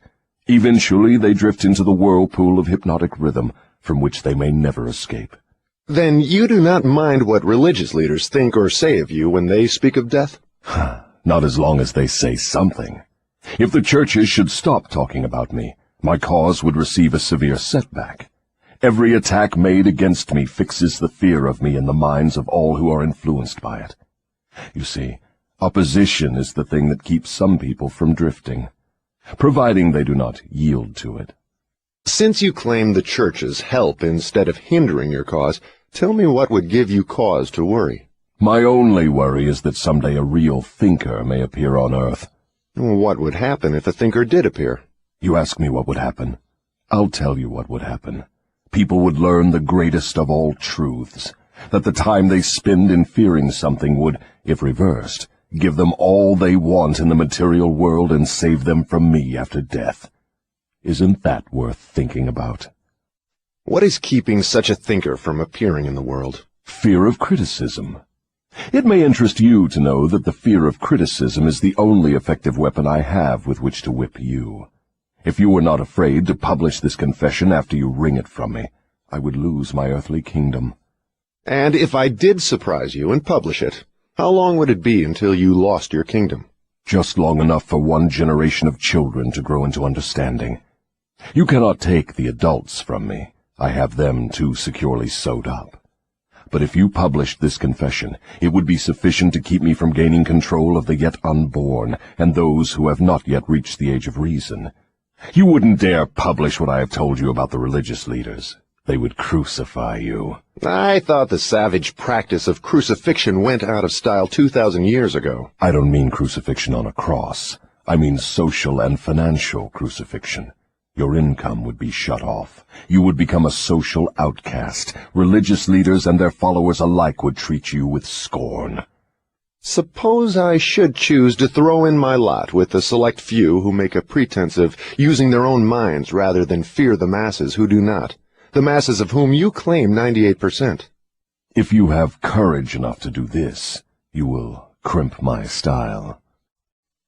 Why do you lay claim to no scientist? Don't you like scientists? Oh, yes. I like all people well enough, but true scientists are out of my reach. Why? Because they think for themselves and spend their time studying natural laws. They deal with cause and effect. They deal with facts wherever they find them. But do not make the mistake of believing scientists have no religion. They have a very definite religion. What is their religion? The religion of truth. The religion of natural law. If the world ever produces an accurate thinker with ability to fathom the deeply buried secret of life and death, you can be sure that science will be responsible for the catastrophe. Catastrophe to whom? To me, of course. Let's get back to the subject of hypnotic rhythm. I want to know more about it. Is it something like the principle through which people can hypnotize one another? It is precisely the same thing. I have already told you so. Why do you repeat your questions? That is an old worldly custom of mine, Your Majesty. For your enlightenment, I will tell you, I am forcing you to repeat many of your statements for the sake of emphasis. I'm also trying to see if I can catch you in a lie. Don't dodge the issue. Get back to hypnotic rhythm and tell me all you know about it. Am I a victim of it? Not now, but you barely missed falling into my web. You drifted toward the whirlpool of hypnotic rhythm until you discovered how to force me into making this confession. Then I lost control of you. How interesting. You are not trying to recapture me through flattery, are you? That would be the best bribe I could offer you. It is the bribe I used on you effectively before you got the upper hand of me. With what did you flatter me? With many things. Chief among them sex and the desire for self-expression. What effect did your bribes have on me? They caused you to neglect your major purpose in life and started you to drifting. Was that all you did to me through your bribes? That was plenty. But I am back on the track and out of your reach now, am I not? Yes, you are temporarily out of my reach because you are not drifting. What broke your spell over me and released me from the habit of drifting? My answer may humiliate you. Do you want to hear it? Go ahead and give it to me, Your Majesty. I wish to learn how much truth I can stand. When you found a great love in the woman of your choice, I lost my grip on you. So you are going to accuse me of hiding behind a woman's skirts, are you? No, not hiding. I wouldn't put it that way. I would say you have learned how to give yourself a solid background with the embellishment of a woman's mind. The woman's skirt has nothing to do with it, then? No, but her brain does. When you and your wife began to combine your two brains through your habit of master-minding every day, you stumbled upon the secret power with which you forced me into this confession. Is that the truth, or are you trying to flatter me again? I could flatter you if I had you alone, but I cannot flatter you while you have the use of your wife's mind. I'm beginning to catch on to something important. I'm beginning to understand what was meant by the writer of that passage in the Bible, which says substantially, "When two or more meet together and ask for anything in my name, it shall be granted." It is true, then, that two minds are better than one. It is not only true, it is necessary before anyone can continuously contact the great storehouse of infinite intelligence, wherein is stored all that is, all that ever was, and all that can ever be. Is there such a storehouse? If there had not been, you would not, could not, now be humiliating me with this silly forced confession. Isn't it dangerous to give this sort of information to the world? Sure, it is dangerous to me. If I were you, I would not give it out. Let us get back now to the technique through which you fasten on your victims the habit of drifting. What is the very first step a drifter must take to break the habit? A burning desire to break it. You of course know that no one can be hypnotized by another person without his willingness to be hypnotized. Neither can nature place one under the spell of hypnotic rhythm without his willingness to be hypnotized. The willingness may assume the form of indifference toward life generally, lack of ambition, fear, lack of definiteness of purpose, and many other forms. Nature does not need one's consent in order to place him under the spell of hypnotic rhythm. It needs only to find him off guard, through any form of neglect to use his own mind. Remember this. Whatever you have, you use it or you lose it. All successful attempts to break the habit of drifting must be done before nature makes the habit permanent through hypnotic rhythm. As I understand you, hypnotic rhythm is a natural law through which nature fixes the vibration of all environments. Is that true? Yes. Nature uses hypnotic rhythm to make one's dominating thoughts and one's thought habits permanent. That is why poverty is a disease. Nature makes it so by fixing permanently the thought habits of all who accept poverty as an unavoidable circumstance. Through this same law of hypnotic rhythm, nature will also fix permanently positive thoughts of opulence and prosperity. Perhaps you will better understand the working principle of hypnotic rhythm if I tell you its nature is to fix permanently all habits, whether they are mental or physical. If your mind fears poverty, your mind will attract poverty. If your mind demands opulence and expects it, your mind will attract the physical and financial equivalents of opulence. This is in accordance with an immutable law of nature. Did the writer of that sentence in the Bible, "Whatsoever a man soweth, that shall he also reap," have in mind this law of nature? He could have nothing else in mind. The statement is true. You can see evidence of its truth in all human relationships. And that is why the man who forms the habit of drifting through life must accept whatever life hands him. Is that correct? That is absolutely correct. Life pays the drifter its own price on its own terms. The non-drifter makes life pay on his own terms. Doesn't the question of morals enter into what one gets from life? To be sure, but only for the reason that one's morals have an influence on one's thoughts. No one can collect what he wants from life merely by being good, if that is what you want to know. No, I guess not. I see what you mean. We are all where we are and what we are because of our own deeds. No, not exactly. You are where you are and what you are because of your thoughts and your deeds. Then there is no such reality as luck, is there? Emphatically no. Circumstances which people do not understand are classified under the heading of luck. Back of every reality is a cause. Often the cause is so far removed from the effect that the circumstance can be explained only by attributing it to the operation of luck. Nature knows no such law as luck. It is a man-made hypothesis with which he explains away things he does not understand. The terms luck and miracle are twin sisters. Neither of them has any real existence except in the imaginations of people. Both are used to explain that which people do not understand. Remember this. Everything having a real existence is capable of proof. Keep this one truth in mind, and you will become a sounder thinker. Which is more important, one's thoughts or one's deeds? All deeds follow thoughts. There can be no deeds without their having first been patterned in thought. Moreover, all thoughts have a tendency to clothe themselves in their physical counterpart. One's dominating thoughts, that is, the thoughts one mixes with the emotions, desire, hope, faith, fear, hate, greed, enthusiasm, not only have a tendency to clothe themselves in their physical equivalent, but they are bound to do so. That reminds me to ask you to tell me more about yourself. Where, in addition to the minds of people, do you dwell and operate? I operate wherever there is something I can control and appropriate. I have already told you I am the negative portion of the electron of matter. I am the explosion in lightning. I am the pain in disease and physical suffering. I am the unseen general in warfare. I am the unknown commissioner of poverty and famine. I am the executioner extraordinary at death. I am the inspirer of lust after the flesh. I am the creator of jealousy and envy and greed. I am the instigator of fear. I am the genius who converts the achievements of men of science into instruments of death. I am the destroyer of harmony in all manner of human relationships. I am the antithesis of justice. I am the driving force in all immorality. I am the stalemate of all good. I am anxiety, suspense, superstition, and insanity. I am the destroyer of hope and faith. I am the inspirer of destructive gossip and scandal. I am the discourager of free and independent thought. In brief, I am the creator of all forms of human misery, the instigator of discouragement and disappointment. And you do not call that cold and cruel? I call that definite and dependable. The world depression broke up the habits of men everywhere and redistributed the sources of opportunity in all walks of life on an unprecedented scale. The drifter's pet alibi, with which he tries to explain away his undesirable position, is his cry that the world has run dry of opportunities.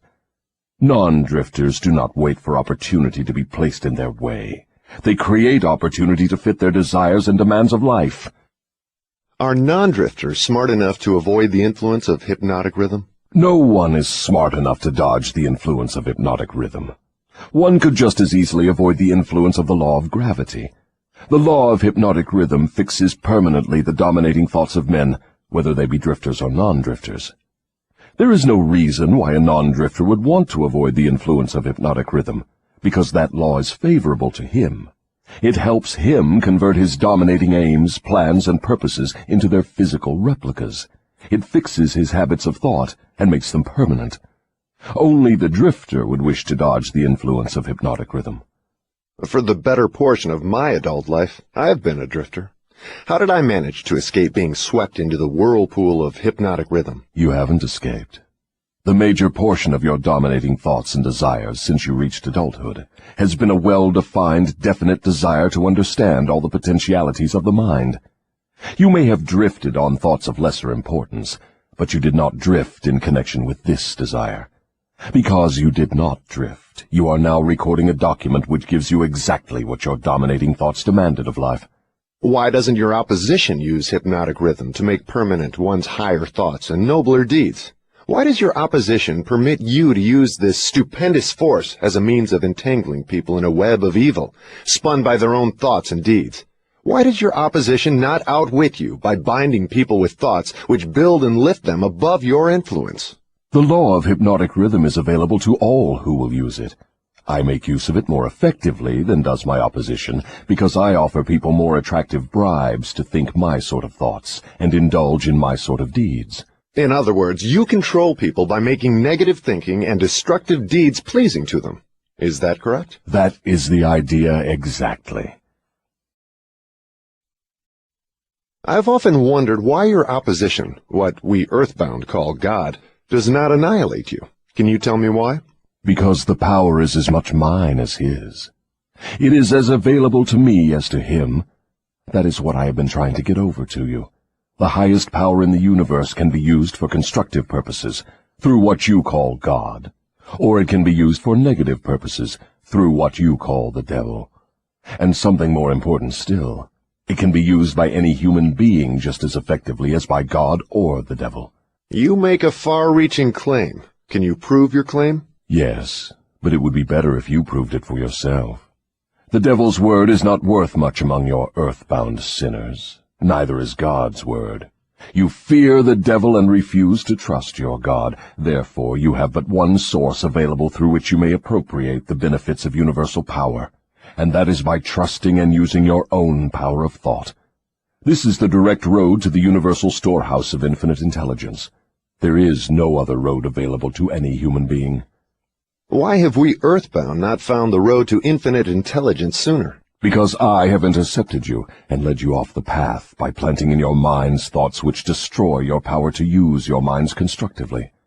I have made it attractive to you to use the power of infinite intelligence to attain negative ends, through greed, avarice, lust, envy, and hatred. Remember, your mind attracts that which your mind dwells upon. To divert you away from my opposition, I had only to feed you on thoughts helpful to my cause. If I understand what you're saying, you're admitting that no human being need fear the devil or worry about how to flatter God. That is it precisely. This admission may put a crimp in my style, but I have the satisfaction of knowing it may also slow down my opposition by sending people direct to the source of all power. In other words, if you cannot control people through negative bribes or fear, then you wish to kick over the entire apple cart and show people how to go around God. Are you by any chance in politics, too? Your technique seems frightfully familiar. Am I in politics? If I am not in politics, who do you believe starts depressions and forces people into wars? Surely you would not lay this at the door of my opposition. As I have already told you, I have allies in all walks of life to help me in connection with all human relationships. Why don't you take over the churches and use them outright in your cause? Do you think I am a fool? Who would keep alive the fear of the devil if I subdued the churches? Who would serve as a decoy to attract the attention of people while I manipulate their minds if I did not have some agency through which to sow the seeds of fear and doubt? The cleverest thing I do is to use the allies of my opposition to keep the fear of hell burning in the minds of people. As long as people fear something, no matter what, I will keep a grip on them. I'm beginning to see your scheme. You use the churches to plant the seed of fear and uncertainty and indefiniteness in the minds of people. These negative states of mind cause people to form the habit of drifting. This habit crystallizes into permanency through the law of hypnotic rhythm. Then the victim is helpless to help himself. Is that right? Hypnotic rhythm, then, is something to be watched and respected. A better way of stating the truth is that hypnotic rhythm is something to be studied, understood, and voluntarily applied to attain definite desired ends. If the force of hypnotic rhythm is not voluntarily applied to attain definite ends, may it be a great danger? Yes, and for the reason that it operates automatically. If it is not consciously applied to attain a desired end, it can, and it will, operate to attain undesired ends. Take the simple illustration of climate, for example. Anyone can see and understand that nature forces every living thing and every element of matter to adjust itself to her climates.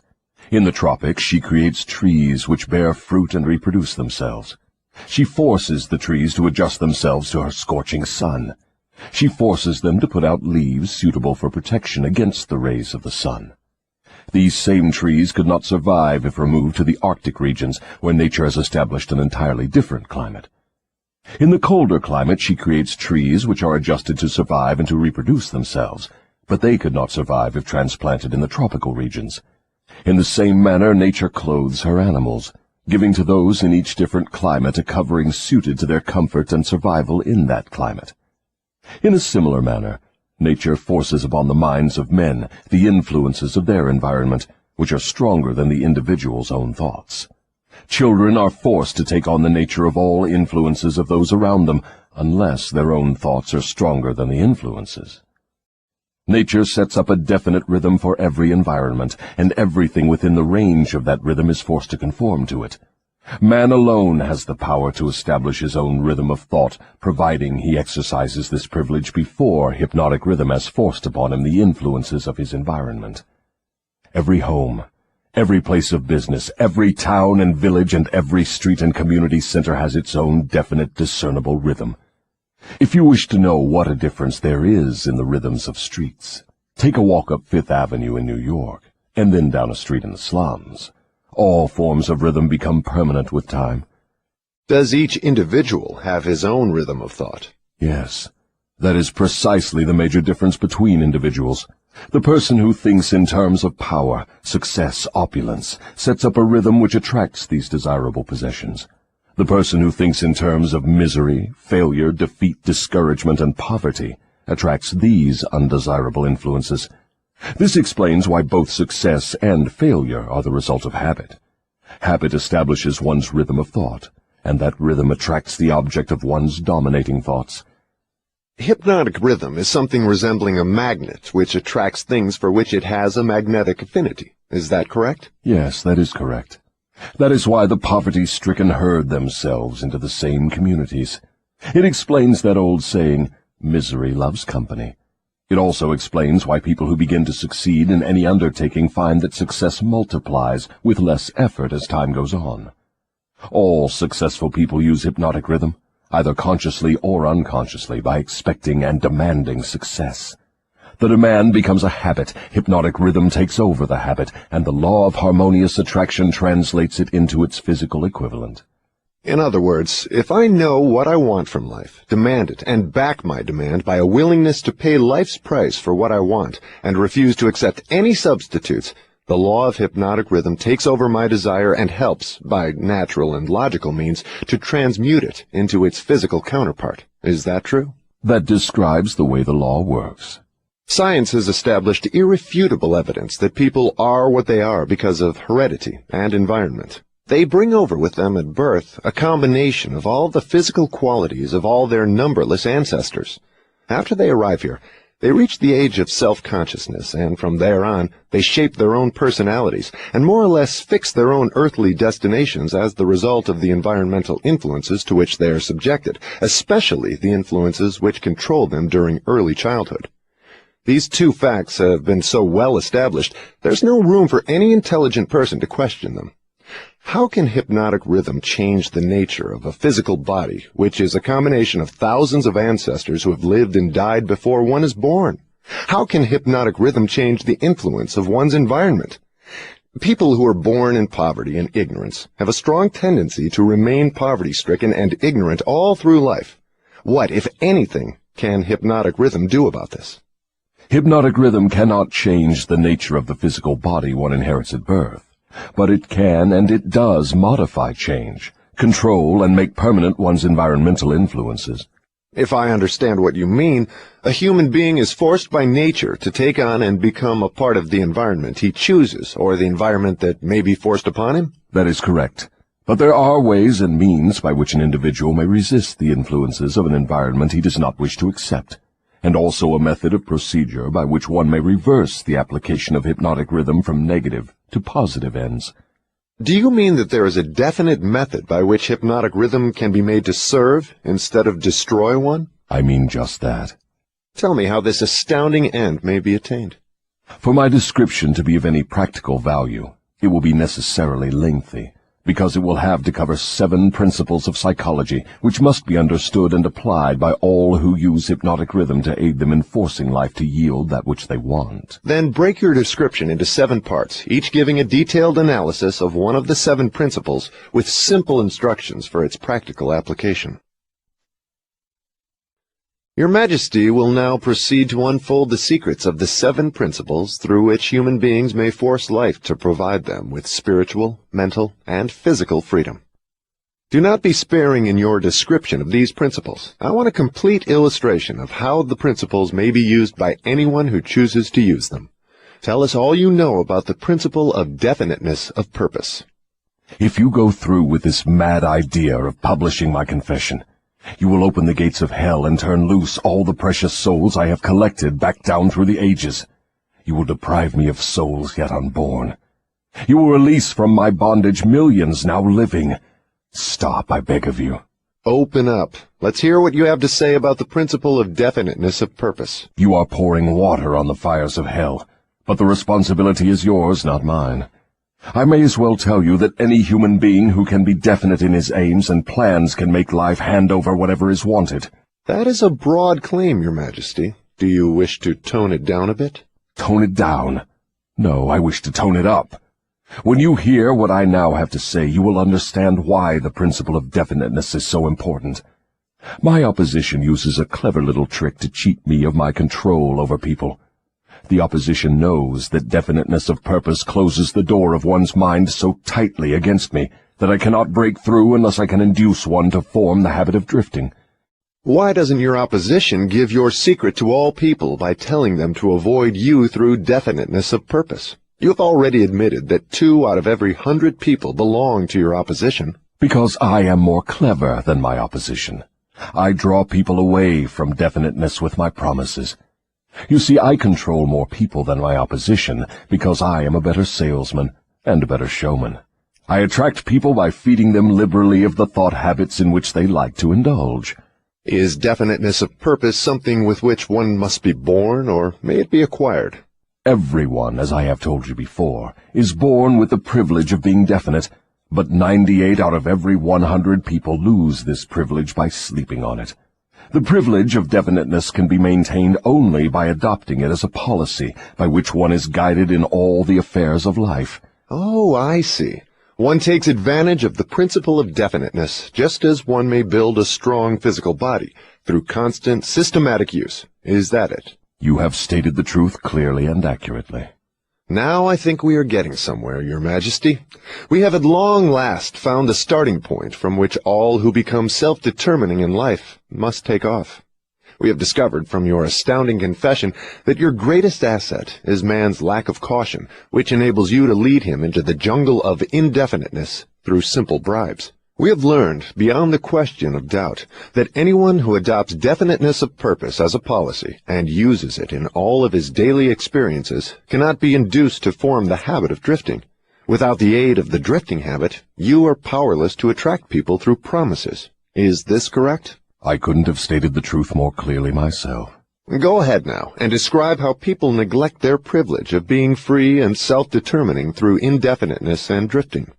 I have already made brief reference to this principle, but I will now go into more minute details as to how the principle works. I shall have to begin at the time of birth. When a child is born, it brings with it nothing but a physical body representing the evolutionary results of millions of years of ancestry. Its mind is a total blank. When the child reaches the age of consciousness and begins to recognize the objects of its surroundings, it begins also to imitate others. Imitation becomes a fixed habit. Naturally, the child imitates, first of all, its parents. Then it begins to imitate its other relatives and daily associates, including its religious instructors and school teachers. The imitation extends not merely to physical expression, but also to thought expression. If a child's parents fear me and express that fear within range of the child's hearing, the child picks up the fear through the habit of imitation and stores it away as part of its subconscious stock of beliefs. If the child's religious instructor expresses any form of fear of me, and they all do in one form or another, that fear is added to the similar fear passed to the child by its parents, and the two forms of negative imitation are stored away in the subconscious mind to be drawn upon and used by me later in life. In a similar way, the child learns by imitation to limit its power of thought by filling its mind with envy, hatred, greed, lust, revenge, and all the other negative impulses of thought which destroy all possibility of definiteness.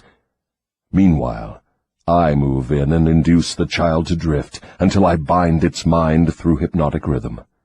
Am I to understand from your remarks that you have to gain control of people while they are very young, or lose your opportunity at them altogether?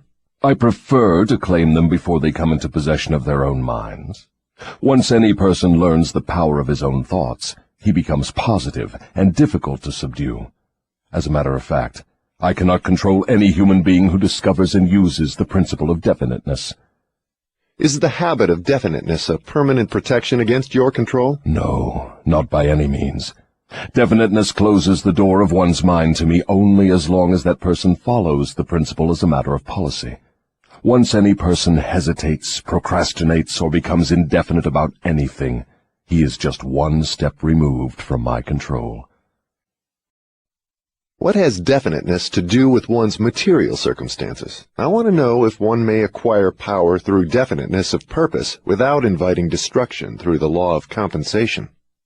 Your question limits my illustrations because there are so few people in the world who understand, and there have been so few in the past who understood, how to use definiteness of purpose without attracting to themselves the negative application of the law of compensation. Here you are forcing me to disclose one of my most prized tricks. I am bound to tell you that I eventually reclaim for my cause all who escape me temporarily through definiteness of purpose. The reclamation is made by filling the mind with greed for power and the love of egotistical expression, until the individual falls into the habit of violating the rights of others. Then I step in with the law of compensation and reclaim my victim. So I see from your admission that definiteness of purpose may be dangerous in proportion to its possibility as a power. Is that true? Yes, and what is more important, Every principle of good carries with it the seed of an equivalent danger. That is hard to believe. What danger, for example, can there be in the habit of love of truth? The danger lies in the word habit. All habits, save only that of the love of definiteness of purpose, may lead to the habit of drifting. Love for truth, unless it assumes the proportion of definite pursuit of truth, may become similar to all other good intentions. You know, of course, what I do with good intentions. Is love for one's relatives also dangerous?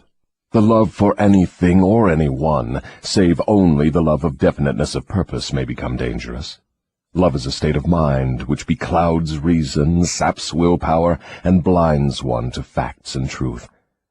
Everyone who becomes self-determining and gains spiritual freedom to think his own thoughts must examine carefully every emotion that seems even remotely related to love. You may be surprised to know that love is one of my most effective baits. With it I lead into the habit of drifting those whom I could attract with nothing else. That is why I have placed it at the head of my list of bribes. Show me what any person loves most, and I will have my cue as to how that person can be induced to drift, until I bind him with hypnotic rhythm. Love and fear combined give me the most effective weapons with which I induce people to drift. One is as helpful to me as the other. Both have the effect of causing people to neglect to develop definiteness in the use of their own minds. Give me control over a person's fears, and tell me what he loves most, and you may as well mark that person down as my slave. Both love and fear are emotional forces of such stupendous potency that either may completely set aside the power of will and the power of reason. Without will and reason there is nothing left to support definiteness of purpose. But, Your Majesty, life would not be worth living if people never felt the emotion of love. Ah, you are right as far as your reasoning goes, but you neglected to add that love should be under one's definite control at all times. Of course, love is a desirable state of mind, but it also is a palliative which may be used to limit or destroy reason and willpower, both of which rate above love in importance to human beings who want freedom and self-determination. I understand from what you say that people who gain power must harden their emotions, master fear, and subdue love. Is that correct? People who gain and maintain power must become definite in all their thoughts and all their deeds. If that is what you call hard, then they must become hard. Let us look into the sources of advantage of definiteness in the everyday affairs of life. Which is more apt to succeed, a weak plan applied with definiteness, or a sound, strong plan indefinitely applied? Weak plans have a way of becoming strong if definitely applied. You mean that any plan definitely put into continuous action in pursuit of a definite purpose may be successful, even if it is not the best plan? Yes, I mean just that. Definiteness of purpose plus definiteness of plan by which the purpose is to be achieved generally succeeds, no matter how weak the plan may be. The major difference between a sound and an unsound plan is that the sound plan, if definitely applied, may be carried out more quickly than an unsound plan. In other words, if one cannot be always right, one can and should be always definite. Is that what you were trying to get across to me? That is the idea. People who are definite in both their plans and their purposes never accept temporary defeat as being more than an urge to greater effort. You can see for yourself that this sort of policy is bound to win if it is followed with definiteness. Can a person who moves with definiteness of both plan and purpose be always sure of success? No. The best of plans sometimes misfire. But the person who moves with definiteness recognizes the difference between temporary defeat and failure. When plans fail, he substitutes others, but he does not change his purpose. He perseveres. Eventually he finds a plan that succeeds. Will a plan based upon immoral or unjust ends succeed as quickly as one motivated by a keen sense of justice and morality? Through the operation of the law of compensation, everyone reaps that which he sows. Plans based on unjust or immoral motives may bring temporary success, but enduring success must take into consideration the fourth dimension, time. Time is the enemy of immorality and injustice. It is the friend of justice and morality. Failure to recognize this fact has been responsible for the crime wave among the youths of the world. The youthful, inexperienced mind is apt to mistake temporary success for permanency. The youth often makes the mistake of coveting the temporary gains of immoral, unjust plans, but neglects to look ahead and observe the penalties which follow as definitely as night follows day. This is pretty deep stuff, Your Majesty. Let us get back to the discussion of lighter and more concrete subjects that are likely to interest the majority of people. I'm interested in discussing the things that make people happy and miserable, rich and poor, sick and healthy. In brief, I'm interested in everything that can be used by human beings to make life pay satisfactory dividends in return for the effort that one puts into the business of living. Very well, let us be definite. You have my idea. Your Majesty has a tendency to stray off into abstract details which most people can neither understand nor use in the solution of their problems. Could that, by any chance, be a definite plan of yours to answer my questions with indefinite answers? If that is your plan, it is a slick trick, but it will not work. Go ahead now, and tell me something more of the miseries and failures of human beings growing directly out of indefiniteness.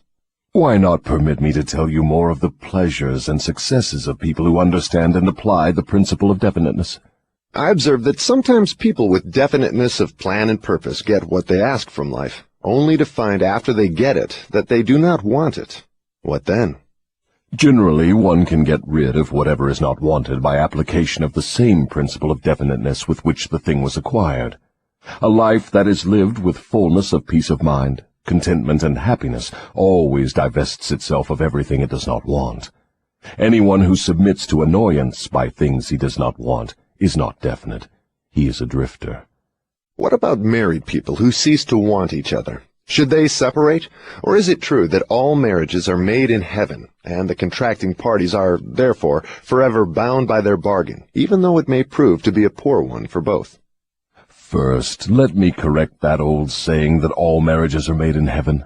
I know of some which were made on my side of the fence. Minds which do not harmonize should never be forced to remain together in marriage or any other relationship. Friction and all forms of discord between minds lead inevitably to the habit of drifting, and of course to indefiniteness. Aren't people sometimes bound to others by a relationship of duty, which renders it impractical for them to take from life what they want most? Duty is one of the most abused and misunderstood words in existence. The first duty of every human being is to himself. Every person owes himself the duty of finding how to live a full and happy life. Beyond this, if one has time and energy, not needed in the fulfillment of his own desires, one may assume responsibility for helping others. Isn't that a selfish attitude? And isn't selfishness one of the causes of failure to find happiness? I stand by my statement that there is no higher duty than that which one owes himself. Doesn't a child owe something in the way of duty to its parents, who gave it life and sustenance during its periods of helplessness? Not at all. It is just the other way round. Parents owe their children everything they can give them in the way of knowledge. Beyond that, parents often spoil instead of helping their offspring by a false sense of duty, which prompts them to indulge their children instead of forcing them to seek and gain knowledge at first hand. I see what you mean. Your theory is that too much help thrust upon the youth encourages him to drift and become indefinite in all things. You believe that necessity is a teacher of great sagacity, that defeat carries with it an equivalent virtue, that unearned gifts of every nature may become a curse instead of a blessing. Is that correct? You have stated my philosophy perfectly. My belief is not theory, it is fact. Then you do not advocate prayer as a means of gaining desirable ends. On the contrary, I do advocate prayer, but not the sort of prayer that consists of empty, begging, meaningless words. The sort of prayer against which I am helpless is the prayer of definiteness of purpose. I never thought of definiteness of purpose as being a prayer. How can it be? Definiteness is in effect the only sort of prayer upon which one can rely. It places one in the way of using hypnotic rhythm to attain definite ends, by the mere act of appropriating it from the great universal storehouse of infinite intelligence. The appropriation, in case you are interested, takes place through definiteness of purpose, persistently pursued. Why do the majority of prayers fail? They don't. All prayers bring that for which one prays. But you just said that definiteness of purpose is the only sort of prayer upon which one can rely. Now you say that all prayers bring results. What do you mean? There is nothing inconsistent about it.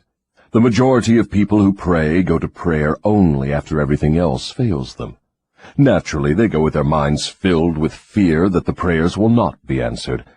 Well, their fears are realized.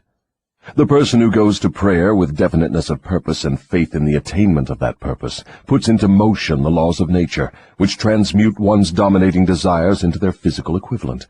That is all there is to prayer. One form of prayer is negative and brings only negative results. One form is positive and brings definite positive results. Could anything be more simple? People who whine and beg God to assume responsibility for all their troubles and provide them with all the necessities and luxuries of life are too lazy to create what they want and translate it into existence through the power of their own minds. When you hear a person praying for something that he should procure through his own efforts, you may be sure you are listening to a drifter. Infinite intelligence favors only those who understand and adapt themselves to her laws. She makes no discrimination because of fine character or pleasing personality. These things help people negotiate their way through life more harmoniously with one another. But the source from which prayer is answered is not impressed by fine feathers. Nature's law is, know what you want, adapt yourself to my laws, and you shall have it. Does that harmonize with the teachings of Christ? Perfectly. Also, it harmonizes with the teachings of all truly great philosophers. Is your theory of definiteness in harmony with the philosophy of men of science? Definiteness is the major difference between a scientist and a drifter.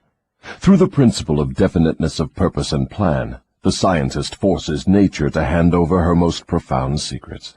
It was through this principle that Edison uncovered the secret of the talking machine, the incandescent electric light, and scores of other benefits for mankind. Then I understand that definiteness is the first requisite for success in all earthly undertakings. Is that right? Exactly. Anything which teaches people to examine facts and coordinate them into definite plans through accurate thinking is hard on my profession. If this thirst for definite knowledge now spreading over the world keeps up, my business will be shot to pieces within the next few centuries. I thrive on ignorance, superstition, intolerance, and fear. But I cannot stand up under definite knowledge properly organized into definite plans in the minds of people who think for themselves. Why don't you take over omnipotence and manage the whole works in your own way? You might as well ask why the negative portion of the electron doesn't take over the positive portion and run the entire works. The answer is that both the positive and the negative charges of energy are necessary to the existence of the electron. One is balanced equally against the other, stalemated as it were. So it is with what you call omnipotence and I. We represent the positive and the negative forces of the entire system of universes, and we are equally balanced one against the other.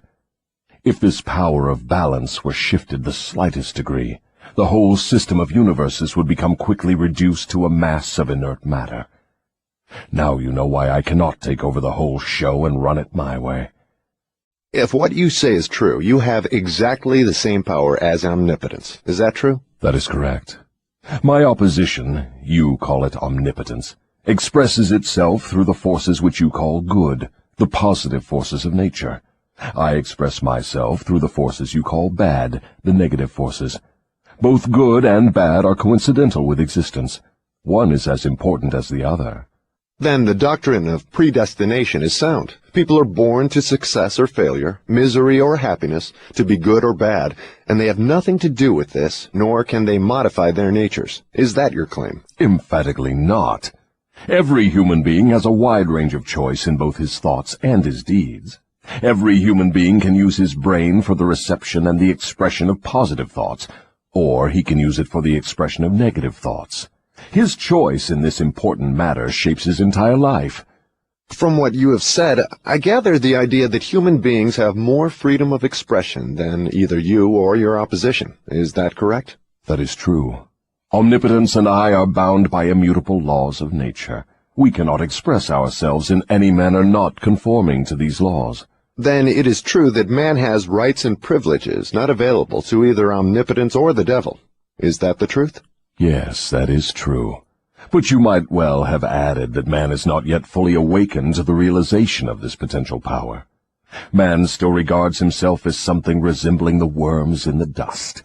when in reality he has more power than all other living things combined. Definiteness of purpose seems to be a panacea for all evils of man. Not that, perhaps, but you may be sure no one ever will become self-determining without it. Why aren't children taught definiteness of purpose in the public schools? For the reason that there is no definite plan or purpose behind any of the school curricula.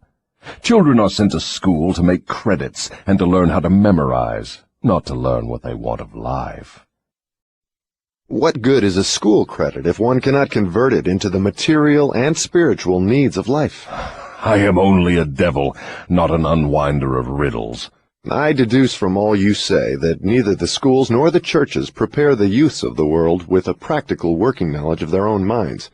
Is anything of more importance to a human being than an understanding of the forces and circumstances which influence his own mind?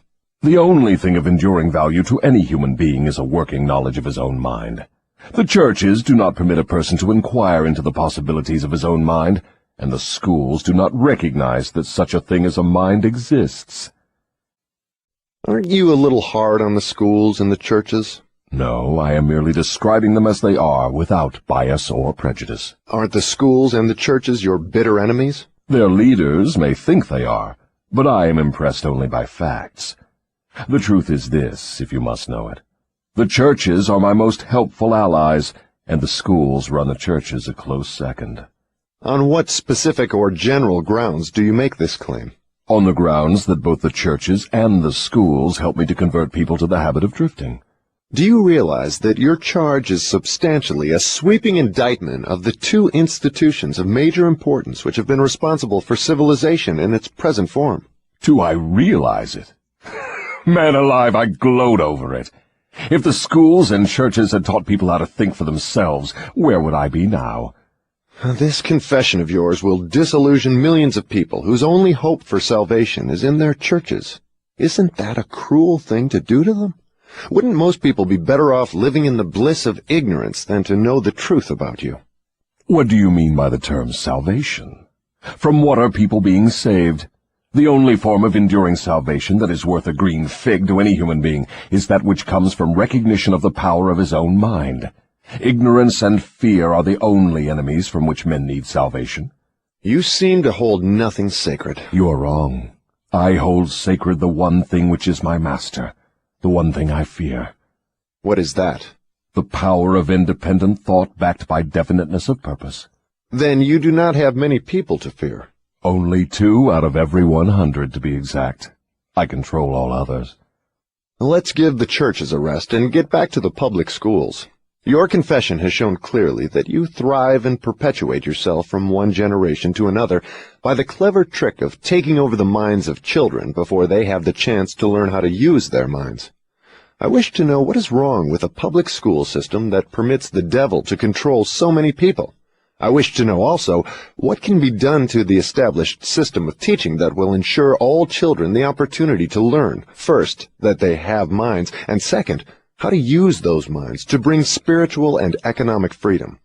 I am putting the question to you definitely enough, and since you have stressed the importance of definiteness of purpose, I am here and now putting you on notice that your answer to my question must be definite. Wait a moment while I catch my breath. You have given me quite an order. It seems strange that you would come to the devil to learn how to live. I should think you would go to my opposition. Why don't you? Your Majesty, it is you who are on trial here, not I. I want the truth, and I am not particular as to the source from which I get it. There is something radically wrong with the system of education that has given us a balance sheet with life that shows us hopelessly in the red and groping for the road to self-determination as if we were so many animals lost in the jungle. I want to know 2 things about this system. First, what is the major weakness of the system? Second, how can this weakness be eliminated?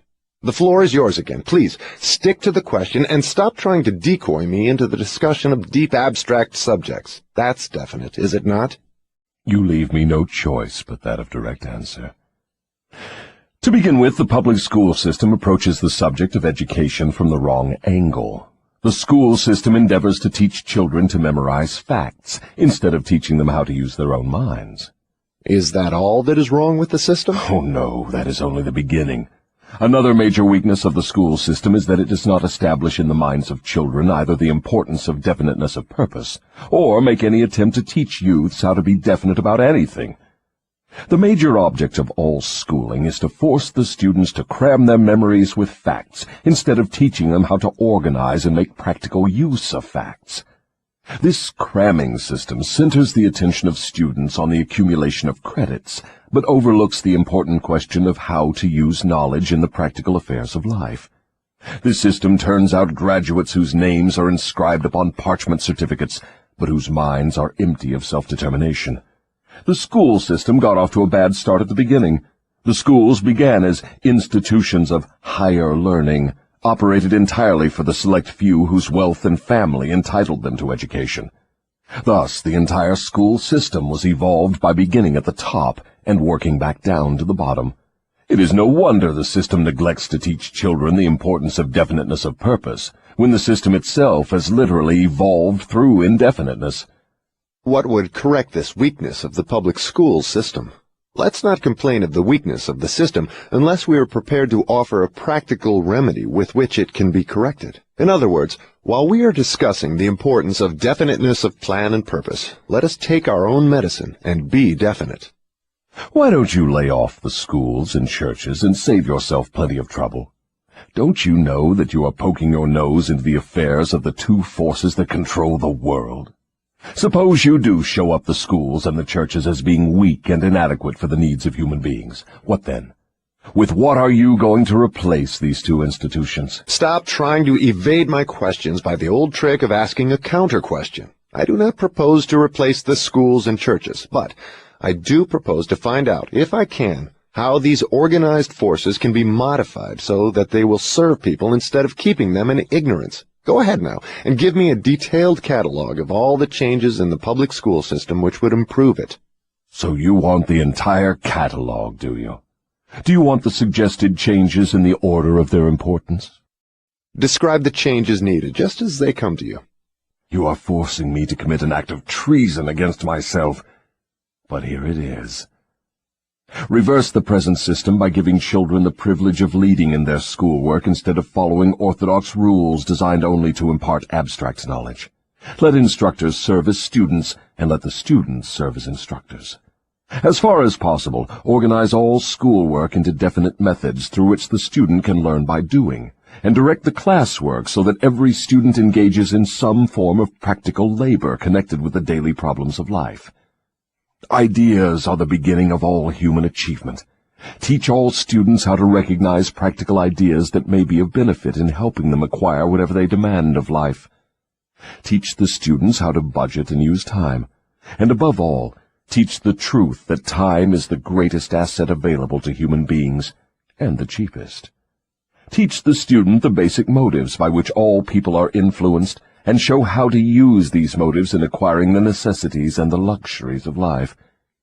Teach children what to eat, how much to eat, and what is the relationship between proper eating and sound health. Teach children the true nature and function of the emotion of sex. And above all, teach them that it can be transmuted into a driving force capable of lifting one to great heights of achievement. Teach children to be definite in all things, beginning with the choice of a definite major purpose in life. Teach children the nature of and possibilities for good and evil in the principle of habit, using as illustrations with which to dramatize the subject the everyday experiences of children and adults. Teach children how habits become fixed through the laws of hypnotic rhythm, and influence them to adopt, while in the lower grades, habits that will lead to independent thought. Teach children the difference between temporary defeat and failure, and show them how to search for the seed of an equivalent advantage which comes with every circumstance of defeat. Teach children to express their own thoughts fearlessly, and to accept or reject at will all ideas of others, reserving to themselves always the privilege of relying upon their own judgment. Teach children to reach decisions promptly and to change them, if at all, slowly and with reluctance, and never without a definite reason.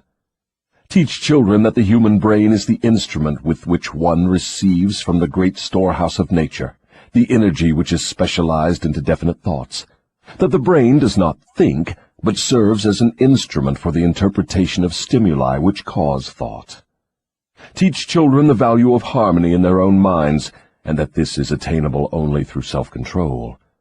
Teach children the nature and the value of self-control.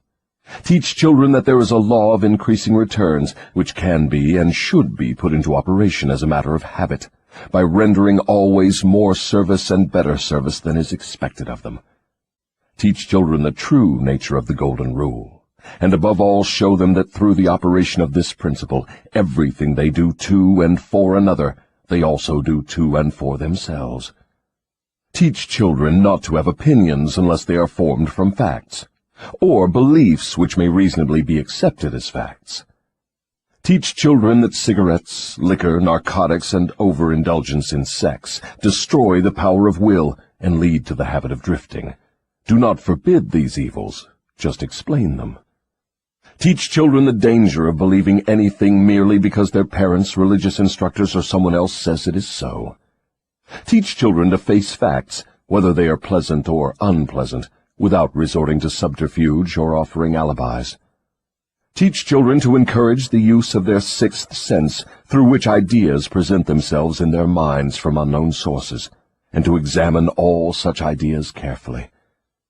Teach children the full import of the law of compensation as it was interpreted by Ralph Waldo Emerson, and show them how the law works in the small, everyday affairs of life. Teach children that definiteness of purpose, backed by definite plans persistently and continuously applied, is the most efficacious form of prayer available to human beings. Teach children that the space they occupy in the world is measured definitely by the quality and quantity of useful service they render the world. Teach children there is no problem which does not have an appropriate solution, and that the solution often may be found in the circumstance creating the problem. Teach children that their only real limitations are those which they set up or permit others to establish in their own minds. Teach them that man can achieve whatever man can conceive and believe. Teach children that all schoolhouses and all textbooks are elementary implements which may be helpful in the development of their minds, but that the only school of real value is the great university of life, wherein one has the privilege of learning from experience. Teach children to be true to themselves at all times, and since they cannot please everybody, therefore to do a good job of pleasing themselves. That is an imposing list, but it seems conspicuous by the fact it ignores practically every subject now taught in the public schools. Was that intended? Yes. You asked for a list of suggested changes in public school curricula which would benefit children. Well, that is what you got. Some of the changes you suggest are so unorthodox they would shock most of the educators of today, wouldn't they? Most of the educators of today need to be shocked. A good, sound shock often helps the brain that has been atrophied by habit. Would the changes you suggest for the public schools give children immunity against the habit of drifting? Yes, that is one of the results the changes would bring, but there are others, too. How could the suggested changes be forced into the public school system? You know, of course, it is as difficult to get a new idea into an educator's brain as it is to interest a religious leader in modifying religion so it will help people to get more from life. The quickest and surest way to force practical ideas into the public schools is to first introduce the ideas through private schools and establish such a demand for their use that public school officials will be compelled to employ them. Should any other changes be made in the public school system? Yes, many. Among other changes needed in all public school programs is the addition of a complete course of training in the psychology of harmonious negotiation between people. All children should be taught how to sell their way through life with the minimum amount of friction. Every public school should teach the principles of individual achievement through which one may attain to a position of financial independence. Classes should be abolished altogether. They should be replaced by the round table or conference system, such as businessmen employ. All students should receive individual instruction and guidance in connection with subjects which cannot be properly taught in groups. Every school should have an auxiliary group of instructors consisting of business and professional people, scientists, artists, engineers, and newspapermen, each of whom would impart to all the students a practical working knowledge of his own profession, business, or occupation. This instruction should be conducted through the conference system, to save the time of the instructors. What you have suggested is, in effect, an auxiliary system of instruction that would give all school children a working knowledge of the practical affairs of life, direct from the original source. Is that the idea? You've stated it correctly. Let us dismiss the public school system and go back to the churches for a moment. All my life, I have heard clergymen preaching against sin and warning sinners to beware and repent so they could be saved, but I've never heard any of them tell me what sin is. Will you give me some light on this subject? Sin is anything one does or thinks which causes one to be unhappy. Human beings who are in sound physical and spiritual health should be at peace with themselves and always happy. Any form of mental or physical misery indicates the presence of sin. Name some of the common forms of sin. It is a sin to overeat, because that leads to ill health and misery. It is a sin to overindulge in sex, because that breaks down one's willpower and leads to the habit of drifting. It is a sin to permit one's mind to be dominated by negative thoughts of envy, greed, fear, hatred, intolerance, vanity, self-pity, or discouragement, because these states of mind lead to the habit of drifting. It is a sin to cheat, lie, and steal, because these habits destroy self-respect, subdue one's conscience, and lead to unhappiness. It is a sin to remain in ignorance, because that leads to poverty and loss of self-reliance. It is a sin to accept from life anything one does not want, because that indicates an unpardonable neglect to use the mind. Is it a sin for one to drift through life without definite aim, plan, or purpose? Yes, because this habit leads to poverty and destroys the privilege of self-determination. It also deprives one of the privilege of using his own mind as a medium of contact with infinite intelligence. Are you the chief inspirer of sin? Yes. It is my business to gain control of the minds of people in every way possible. Can you control the mind of a person who commits no sin? I cannot, because that person never permits his mind to be dominated by any form of negative thought. I cannot enter the mind of one who never sins, let alone control it. What is the commonest and most destructive of all sins? Fear and ignorance. Have you nothing else to add to the list? There is nothing else to be added. What is faith? It is a state of mind wherein one recognizes and uses the power of positive thought as a medium by which one contacts and draws upon the universal store of infinite intelligence at will. In other words, faith is the absence of all forms of negative thought. Is that the idea? Yes, that is another way of describing it. Has a drifter the capacity to use faith? He may have the capacity, but he does not use it. Everyone has the potential power to clear his mind of all negative thoughts, and thereby avail himself of the power of faith. Stating the matter in another way, faith is definiteness of purpose backed by belief in the attainment of the object of that purpose. Is that correct? That's the idea exactly. What preparation must one undergo before being able to move with definiteness of purpose at all times? One must gain mastery over self.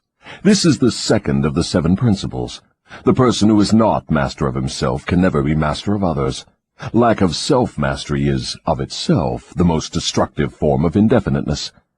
Where should one begin when making a start at control over self? By mastering the 3 appetites responsible for most of one's lack of self-discipline. The 3 appetites are 1. The desire for food, 2. The desire for expression of sex, 3. The desire to express loosely organized opinions. Does man have other appetites which need control? Yes, many of them. But these 3 are the ones which should be conquered first. When a man becomes master of these 3 appetites, he has developed enough self-discipline to conquer easily those of lesser importance.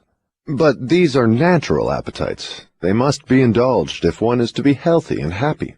To be sure, they are natural appetites, but they are also dangerous, because people who have not mastered themselves overfeed the appetites. Self-mastery contemplates sufficient control over the appetites to enable one to feed them what they need and withhold food not needed.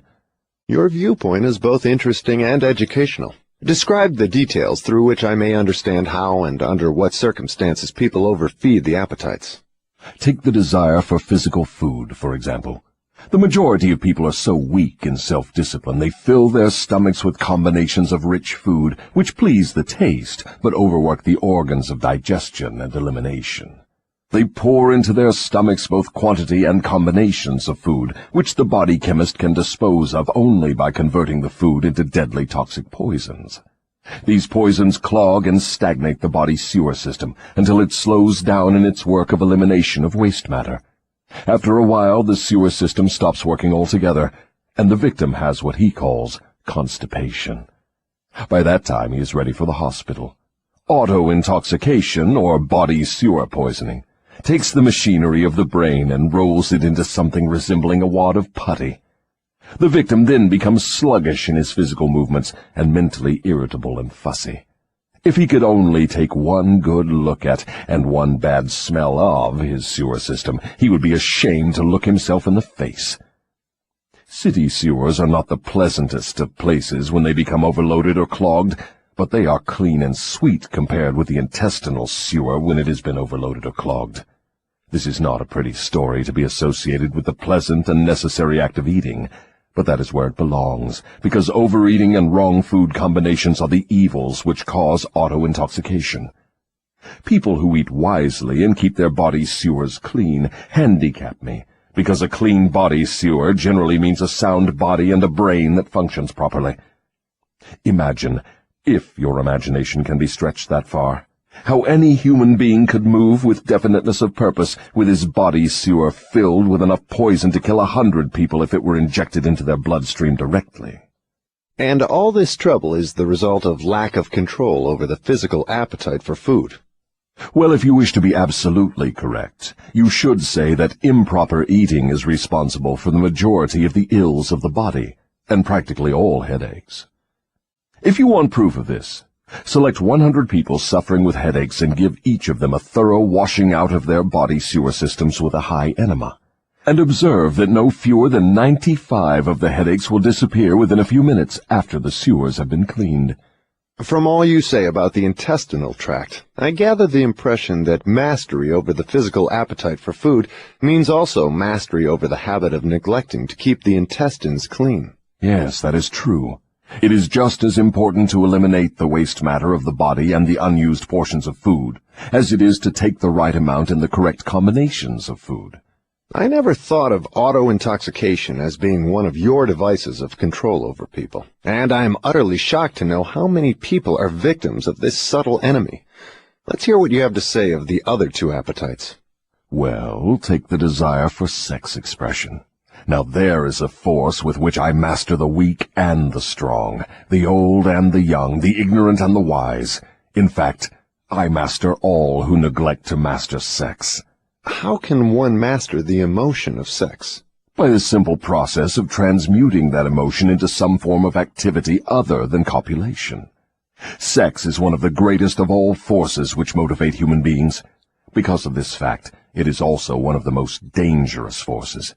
If humans would control their sex desires and transmute them into a driving force with which to carry on their occupation, that is, if they spent on their work 1/2 the time they dissipate in pursuit of sex, they would never know poverty.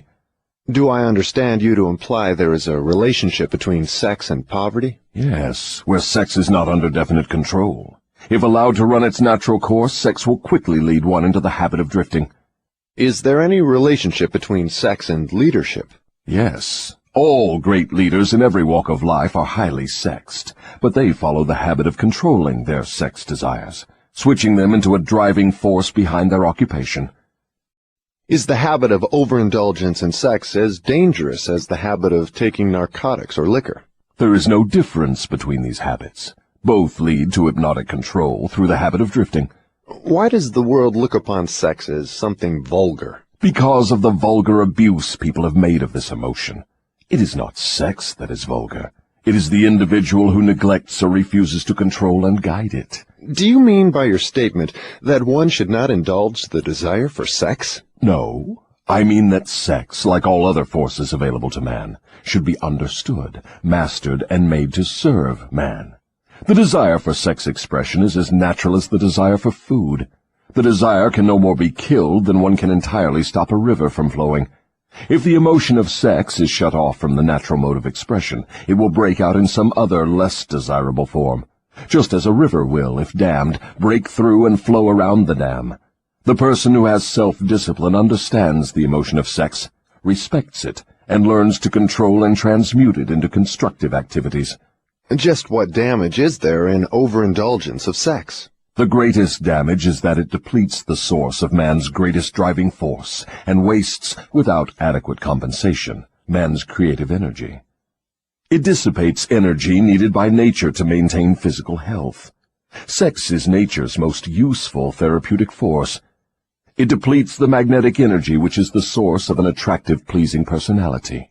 It removes the sparkle from one's eyes and sets up discord in the tone of one's voice. It destroys enthusiasm, subdues ambition, and leads inevitably to the habit of drifting on all subjects. I would like for you to answer my question in another way by telling me what beneficial ends the emotion of sex may be made to attain if mastered and transmuted. Controlled sex supplies the magnetic force that attracts people to one another. It is the most important factor of a pleasing personality.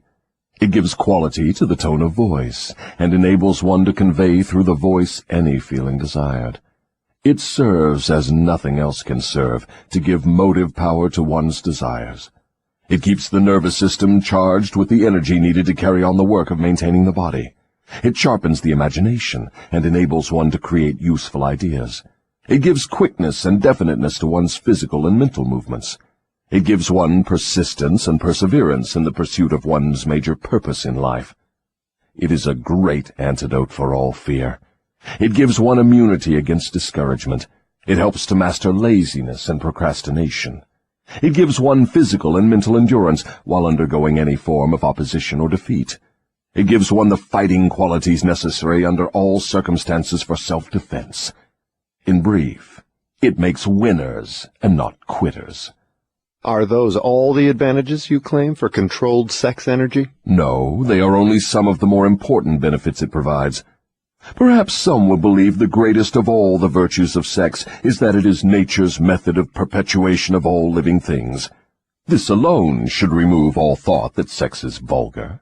I gather from what you say that the emotion of sex is a virtue, not a fault. It is a virtue when controlled and directed to the attainment of desirable ends. It is a fault when neglected and permitted to lead to acts of lust. Why aren't these truths taught to children by their parents in the public schools? The neglect is due to ignorance of the real nature of sex. It is just as necessary in maintaining health for one to understand and properly use the emotion of sex as it is to keep the body's sewer system clean. Both subjects should be taught in all public schools and all homes where there are children. Wouldn't the majority of parents need instruction on the proper function and use of sex before they could intelligently teach their children? Yes, and so would the public school teachers. What relative position of importance would you give to the need for accurate knowledge on the subject of sex? It is next to the top of the list. There is but one thing of greater importance to human beings. That is accurate thought. Do I understand you to say that knowledge of the true functions of sex and ability to think accurately are the two things of greatest importance to mankind? That is what I intend you to understand. Accurate thinking comes first because it is the solution to all man's problems, the answer to all his prayers, the source of opulence and all material possessions. Accurate thinking is aided by properly controlled and directed sex emotion, because sex emotion is the same energy as that with which one thinks.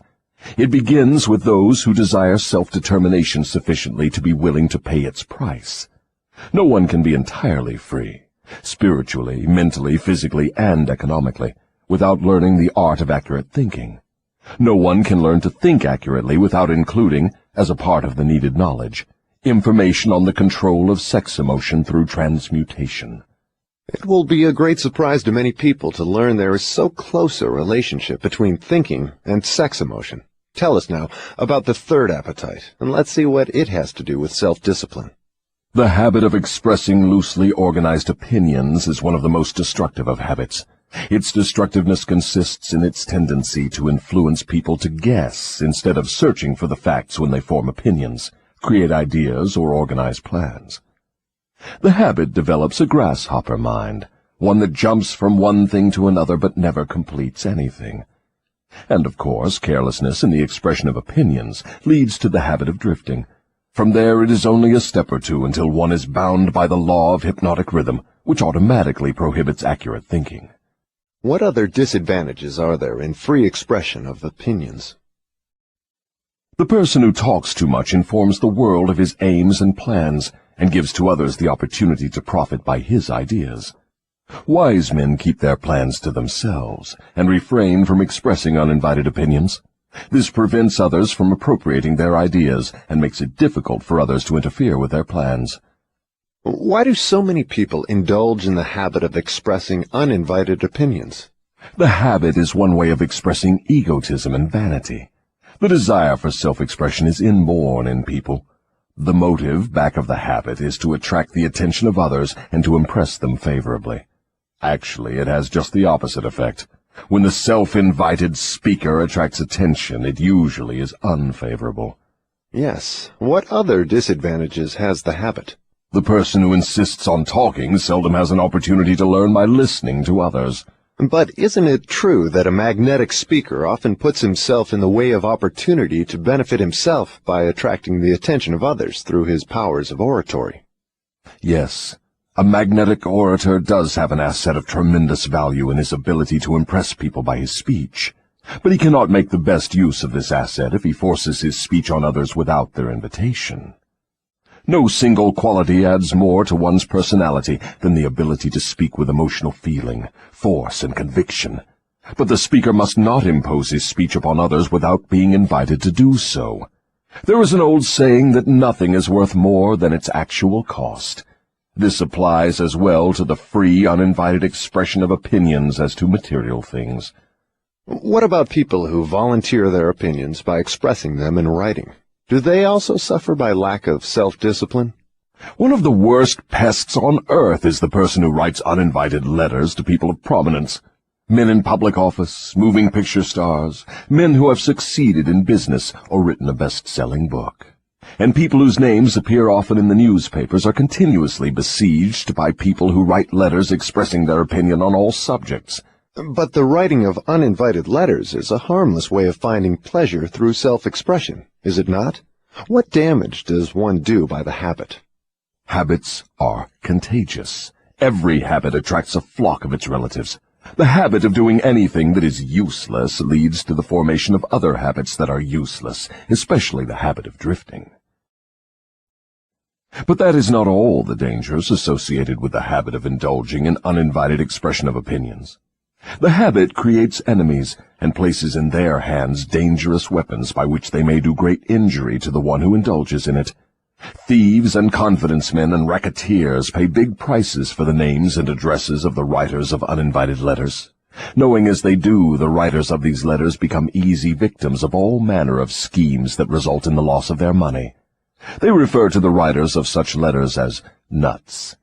If you wish to know how foolish people are who write uninvited letters, read the nut column of any newspaper, the column in which the paper publishes the voluntary opinions of its readers, and you will see for yourself how the writers of such letters antagonize people and invite opposition from others. Now, I had no idea, Your Majesty, that people get into so much difficulty through uninvited expression of their opinions. But now that you have brought up the subject, I do remember writing the editor of a prominent magazine an uninvited letter of criticism, which cost me a fine position on his staff, at a fat salary. That is a perfect example. The proper place to begin self-discipline is right where you stand. The way to begin is by recognizing the truth, that there is nothing for good or evil throughout the myriads of universes except the power of natural law. There is no individual personality anywhere throughout the myriad of universes with the slightest power to influence a human being, save nature and human beings themselves. There is no human being now living, no human being has ever lived, and no human being ever will live with the right or the power to deprive another human being of the inborn privilege of free and independent thought. That privilege is the only one over which any human being can have absolute control. No adult human being ever loses the right to freedom of thought, but most humans lose the benefits of this privilege either by neglect or because it has been taken away from them by their parents or religious instructors before the age of understanding. These are self-evident truths, no less important because they are being called to your attention by the devil than they would be if brought to your attention by my opposition. But what are people going to lean upon in the hour of emergency, when they know not where nor to whom to appeal? Let them lean upon the only dependable power available to any human being. And what is that? Themselves. The power of their own thoughts. The only power they can control and may rely upon. The only power which cannot be perverted, colored, modified, or falsified by their dishonest fellow human beings. All you say seems logical, but why must I come to the devil to discover such profound truths? Let's get back to the 7 principles. You've already disclosed enough information to show clearly that the secret of how to break the power of hypnotic rhythm is wrapped in the 7 principles. You have shown, too, that the most important of these principles is self-discipline. Now, go ahead and describe the other 5 principles you have not yet mentioned and indicate what part they play in giving one self-discipline. First, let me summarize that part of my confession we have already covered. I have frankly told you that my 2 most effective devices for mastering human beings are the habit of drifting and the law of hypnotic rhythm. I have shown you that drifting is not a natural law, but a man-made habit which leads to man's submission to the law of hypnotic rhythm. The 7 principles are the media by which man may break the hold of hypnotic rhythm and take possession again of his own mind. You see, therefore, the 7 principles are the 7 steps which lead victims of hypnotic rhythm out of the self-made prisons in which they are bound. The 7 principles are the master key that unlocks the door to spiritual, mental, and economic self-determination. Is that true? Yes, that's another way of stating the truth. Is failure ever a benefit to man? Yes. Indeed, learning from adversity is the 3rd of the 7 principles. But few people know that every adversity brings with it the seed of an equivalent advantage. Still fewer people know the difference between temporary defeat and failure. If this knowledge were generally known, I would be deprived of one of my strongest weapons of control over human beings. But I understood you to say that failure is one of your greatest allies. I got the impression from your confession that failure causes people to lose ambition and quit trying, and then you take them over without opposition on their part. That is just the point. I take them over after they quit trying. If they knew the difference between temporary defeat and failure, they would not quit when they meet with opposition from life. If they knew that every form of defeat and all failures bring with them the seed of unborn opportunity, they would keep on fighting and win. Success usually is but one short step beyond the point where one quits fighting. Is that all one might learn from adversity, defeat, and failure? No, that is the least of what one might learn. I hate to tell you this, but failure often serves as a blessing in disguise, because it breaks the grip of hypnotic rhythm and frees the mind for a fresh start. Now we are getting somewhere. So, you have confessed at long last that even nature's law of hypnotic rhythm can be, and often is, annulled by nature herself. Is that correct? No, that is not stating the matter accurately. Nature never reverses any of her natural laws. Nature does not take away a human being's freedom of thought through hypnotic rhythm. The individual gives up his freedom by abuse of this law. If a man jumped from a tree and was killed by the sudden impact of his body with the earth, through the law of gravity, you wouldn't say nature murdered him, would you? You would say the man neglected to relate himself properly to the law of gravity. I'm beginning to see. The law of hypnotic rhythm is capable of both negative and positive application. It may drag one down to slavery through loss of the privilege of freedom of thought, or it may help one rise to great heights of achievement through the free use of thought, depending on how the individual relates himself to the law. Is that correct? Now you have it right. But what about failure? One does not fail intentionally with purpose aforethought. No one encourages temporary defeat. These are circumstances over which the individual often has no control whatsoever. How, then, can it be said that nature does not take away one's freedom of thought when failure destroys ambition, willpower, and the self-confidence essential to make a fresh start? Failure is a man-made circumstance. It is never real until it has been accepted by man as permanent. Stating it another way, failure is a state of mind. Therefore, it is something an individual can control until he neglects to exercise this privilege. Nature does not force people to fail, But nature does impose her law of hypnotic rhythm upon all minds, and through this law gives permanency to the thoughts which dominate those minds.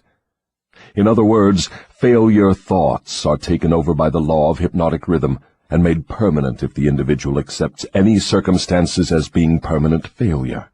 That same law just as readily takes over and makes permanent thoughts of success. What part, then, does failure play in helping an individual break the grip of hypnotic rhythm after that law has been fastened upon his mind? Failure brings a climax in which one has the privilege of clearing his mind of fear and making a new start in another direction. Failure proves conclusively that something is wrong with one's aims or the plans by which the object of these aims is sought. Failure is the dead end of the habit path one has been following, and when it is reached it forces one to leave that path and take up another, thereby creating a new rhythm. But failure does more than this. It gives an individual an opportunity to test himself, wherein he may learn how much willpower he possesses. Failure also forces people to learn many truths they would never discover without it. Failure often leads an individual to an understanding of the power of self-discipline, without which no one could turn back after having once been the victim of hypnotic rhythm. Study the lives of all people who achieve outstanding success in any calling, and observe with profit that their success is usually in exact ratio to their experiences of defeat before succeeding. Is this all you have to say of the advantages of failure? No, I have barely begun. If you want the real significance of adversity, failure, defeat, and all other experiences which break up a human being's habits and force him to form new habits, watch nature at her work. Nature uses illness to break the physical rhythm of the body when the cells and organs become improperly related. She uses economic depressions to break the rhythm of mass thought when great numbers of people become improperly related, through business, social, and political activities. And she uses failure to break the rhythm of negative thought when an individual becomes improperly related to himself in his own mind. Observe carefully, and you will see that everywhere in nature there is always at work a natural law which gives eternal change to all matter, all energy, and to the power of thought. The only permanent thing in the universes is change, eternal, inexorable change, through which every atom of matter and every unit of energy has the opportunity to properly relate itself to all other units of matter and energy. And every human being has the opportunity and the privilege of properly relating himself to all other human beings, no matter how many mistakes he makes, or how many times or in what ways he may be defeated. When mass failure overtakes a nation, such as the 1929 World Business Depression, the circumstance is in perfect harmony with nature's plan to break up man's habits and give out fresh opportunities. What you are saying intrigues me. Am I to understand that hypnotic rhythm has something to do with the way people relate themselves to one another? That abstract, elusive thing called character is nothing but a manifestation of the law of hypnotic rhythm. Therefore, when speaking of one's character, it would be proper to say his thought habits have been crystallized into a positive or a negative personality. Through hypnotic rhythm, one is good or bad because of the knitting together of his thoughts and deeds through hypnotic rhythm. One is bound by poverty or blessed with abundance because his aims, plans, and desires, or lack of them, have been made permanent and real by hypnotic rhythm.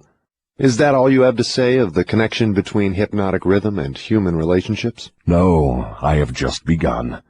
Remember, while I am talking, I am speaking of the influence of hypnotic rhythm in connection with all human relationships. Men who succeed in business do so entirely because of the way they relate themselves to their associates and to others outside of the business. Professional men who succeed do so largely because of the manner in which they relate themselves to their clients. It is much more important for the lawyer to know people and to know the laws of nature than it is to know the law. And the doctor is a failure before he starts unless he knows how to relate himself to his patients so as to establish their faith in him. Marriage succeeds or fails entirely because of the manner in which the participants relate themselves to one another. Proper relationship in marriage begins with a proper motive for the marriage. Most marriages do not bring happiness because the contracting parties neither understand, nor attempt to understand, the law of hypnotic rhythm, through the operation of which every word they speak, every act in which they engage, and every motive by which they are inspired to deal with each other, is picked up and woven into a web that entangles them in controversial misery, or gives to them the wings of freedom through which they soar above all forms of unhappiness. Every newly made acquaintanceship between people ripens into friendship and then into spiritual harmony, sometimes called love, or plants a germ of suspicion and doubt which evolves and grows into open rebellion, according to the way in which the participants in the acquaintanceship relate themselves to one another. Hypnotic rhythm picks up the dominating motives, aims, purposes, and feelings of the contacting minds, and weaves these into some degree of faith or fear, love or hatred. After the pattern has taken definite shape, as it does with time, it is forced upon the contacting minds and made a part thereof. In this silent way does nature make permanent the dominating factors of every human relationship. In every human relationship, the evil motives and the evil deeds of the contacting individuals are coordinated and consolidated into definite form and subtly woven into that all-important human trait known as character. In the same manner, the motives and the deeds of good are consolidated and forced upon the individual. You see, therefore, it is not only one's deeds, but also one's very thoughts which determine the nature of all human relationships. You are leading into pretty deep water. Let's keep it near the shore, where I can follow you without fear of getting beyond a safe depth. Go ahead and tell me how this subject of human relationships actually works in the current affairs of a problem-filled world such as we have today. That is a happy thought. But let me make sure you understand the principles I am telling about, before I try to show you how to apply them in the affairs of life. I wish to be sure you understand that the law of hypnotic rhythm is something that no one can control, influence, or evade. But everyone can relate himself to this law so as to benefit by its inexorable operation. Harmonious relationship with the law consists entirely of the individual changing his habits so they represent the circumstances and the things the individual wants and is willing to accept. No one can change the law of hypnotic rhythm any more than one can change the law of gravity, but everyone can change himself. Remember, therefore, in all the discussion of this subject that all human relationships are made and maintained by the habits of the individuals related. The law of hypnotic rhythm plays only the part of solidifying the factors which constitute human relationships, but it does not create those factors.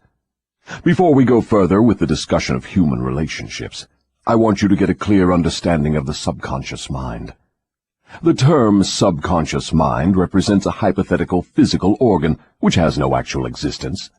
The mind of man consists of universal energy, some call it infinite intelligence, which the individual receives, appropriates, and organizes in definite thought forms through the network of intricate physical apparatus known as a brain. These thought forms are replicas of various stimuli which reach the brain through the 5 commonly known physical senses, and the 6th sense, which is not so well known. When any form of stimuli reaches the brain and takes the definite shape of thought, it is classified and stored away in a group of the brain cells known as the memory group. All thoughts of a similar nature are stored together, so that the bringing forth of one leads to easy contact with all its associates. The system is very similar to the modern office filing cabinet, and it is operated in a similar manner.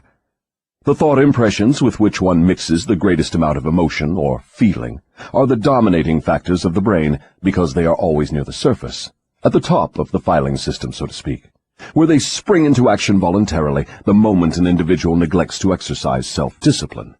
These emotion-laden thoughts are so powerful, they often cause an individual to rush into action and indulge in deeds which have not been submitted to or approved by his reasoning faculty. These emotional outbursts usually destroy harmony in all human relationships. The brain often brings together combinations of emotional feelings so powerful they completely set aside the control of the reasoning faculty. On all such occasions, human relationships are apt to be lacking in harmony. Through the operation of the 6th sense, the brain of a human being may contact the filing cabinet of other brains and inspect at will whatever thought impressions are on file there. The condition under which one person may contact and inspect the filing cabinet of another person's brain is generally known as harmony. But you may better understand what is meant if I say brains attuned to the same rate of thought vibrations can easily and quickly exercise the privilege of entering and inspecting each other's filing cabinets of thoughts. In addition to receiving organized thoughts from the filing cabinets of other brains through the sixth sense, one can, through this same physical organ, contact and receive information from the universal storehouse known as infinite intelligence. All information reaching one's brain through the sixth sense comes from sources not easily isolated or traced. Therefore, this sort of information is generally believed to come from one's subconscious mind. The sixth sense is the organ of the brain through which one receives all information, all knowledge, all thought impressions which do not come through one or more of the 5 physical senses. Now that you understand how the mind operates, you will more easily understand how and why people come to grief through improper human relationships. You will also understand how human relationship may be made to yield riches in their highest form, riches in material, mental, and spiritual estates. Moreover, you will understand there can never be happiness except through understanding and application of the right principles of human relationships. You will understand, too, that no individual is an entity unto himself, that completeness of mind can be attained only by harmony of purpose and deed between 2 or more minds. You will understand why every human being should, of his own choice, become his brother's keeper in fact, as well as in theory. What you say may be true, but I still insist that you have me beyond safe depths of thought. Let us get back nearer to the shore, where I can wade in familiar water. We shall go out into the deeper water after we learn to swim well. We started out to discuss the subject of how to profit by adversity, but it seems we have drifted somewhat afield from that subject. We have detoured, but we have not drifted. The devil never drifts. The detour was necessary in order that you might be prepared to understand the most important part of this entire interview. We are now ready to get back to the discussion of the subject of adversity. Inasmuch as most adversities grow out of improper relationships between people, it seems important to understand how people may become properly related. Naturally, the question arises as to what is a proper relationship between people. The answer is that the proper relationship is one that brings to all connected with it, or affected by it, some form of benefit. What then is an improper relationship? Any relationship between people which damages anyone, or brings any form of misery or unhappiness to any of the individuals. How can improper relationships be corrected? By change of mind of the person causing the improper relationship, or by changing the persons to the relationship. Some minds harmonize naturally, while others just as naturally clash. Successful human relationships, to endure as such, must be formed of minds that naturally harmonize, quite aside from the question of having common interests as a means of bringing them into harmony. When you speak of business leaders who succeed because they know how to pick men, you might more correctly say they succeed because they know how to associate minds which harmonize naturally. Knowing how to pick people successfully for any definite purpose in life is based upon ability to recognize the types of people whose minds naturally harmonize. Stay focused on adversity, if you will. If there are possible benefits to be found through adversity, name some of them. Adversity relieves people of vanity and egotism. It discourages selfishness by proving that no one can succeed without the cooperation of others. Adversity forces an individual to test his mental, physical, and spiritual strength. It thus brings him face to face with his weaknesses and gives him the opportunity to bridge them. Adversity forces one to seek ways and means to definite ends by meditation and introspective thought. This often leads to the discovery and use of the sixth sense, through which one may communicate with infinite intelligence. Adversity forces one to recognize the need for intelligence not available except from sources outside of one's own mind. Adversity breaks old habits of thought and gives one an opportunity to form new habits. Therefore, it may serve to break the hold of hypnotic rhythm and change its operation from negative to positive ends. What is the greatest benefit one may receive through adversity? The greatest benefit of adversity is that it may, and generally does, force one to change one's thought habits, thus breaking and redirecting the force of hypnotic rhythm. In other words, failure always is a blessing when it forces one to acquire knowledge or to build habits that lead to the achievement of one's major purpose in life. Is that correct? Yes, and something more. Failure is a blessing when it forces one to depend less upon material forces and more upon spiritual forces. Many human beings discover their other selves, the forces which operate through the power of thought, only after some catastrophe deprives them of the full and free use of their physical bodies. When a man can no longer use his hands and his feet, he usually begins to use his brain. Thus he puts himself in the way of discovering the power of his own mind. What benefits may be derived from the loss of material things, money, for example? The loss of material things may teach many needed lessons, none greater, however, than the truth that man has control over nothing and has no assurance of the permanent use of anything except his own power of thought. I wonder if this is not the greatest benefit available through adversity. No. The greatest potential benefit of any circumstance which causes one to make a fresh start is that it provides an opportunity to break the grip of hypnotic rhythm and set up a new set of thought habits. New habits offer the only way out for people who fail.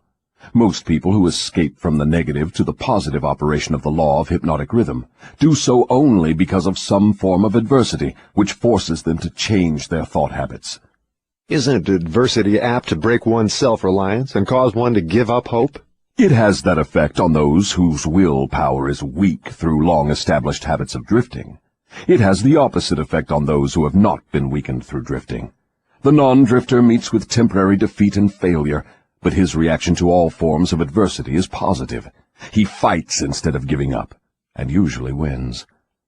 Life gives no one immunity against adversity, but life gives to everyone the power of positive thought, which is sufficient to master all circumstances of adversity and convert them into benefits. The individual is left with the privilege of using or neglecting to use his prerogative right to think his way through all adversities.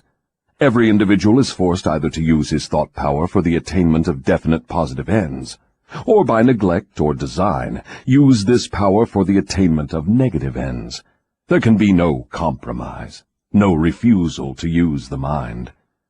The law of hypnotic rhythm forces every individual to give some degree of use, either negative or positive, to his mind. But it does not influence the individual as to which use he will make of his mind. Am I to understand from what you say that every adversity is a blessing? No, I did not say that. I said there is the seed of an equivalent advantage in every adversity. I did not say there was the full-blown flower of advantage, just the seed. Usually the seed consists of some form of knowledge, some idea or plan, or some opportunity which would not have been available except through the change of thought habits forced by the adversity. Are those all the benefits available to human beings through failure? No. Failure is used by nature as a common language in which she chastises people when they neglect to adapt themselves to her laws. For example, the World War was man-made and destructive. Nature planted in the circumstances of the war the seed of an equivalent reprimand in the form of a world depression. The depression was inevitable and inescapable. It followed the war as naturally as day follows night, and by the operation of the selfsame law, the law of hypnotic rhythm. Am I to understand that the law of hypnotic rhythm is the same as that which Ralph Waldo Emerson called the law of compensation? The law of hypnotic rhythm is the law of compensation. It is the power with which nature balances negative and positive forces throughout the universes, in all forms of energy, in all forms of matter, and in all human relationships. Does the law of hypnotic rhythm operate quickly in all instances? For example, does this law immediately bless one with the benefits of positive application of thoughts, or curse one immediately with the results of negative thoughts? The law operates definitely, but not always swiftly. Both the benefits and the penalties incurred through the law by individuals may be harvested by others, either before or after their death. Observe how this law works by forcing upon one generation of people the effects of both the sins and the virtues of preceding generations. In the operation of all of nature's laws, the fourth dimension, time, is an inexorable factor. The length of time consumed by nature in the relation of effects to their causes depends in every instance on the circumstances at hand. Nature grows a pumpkin in 3 months.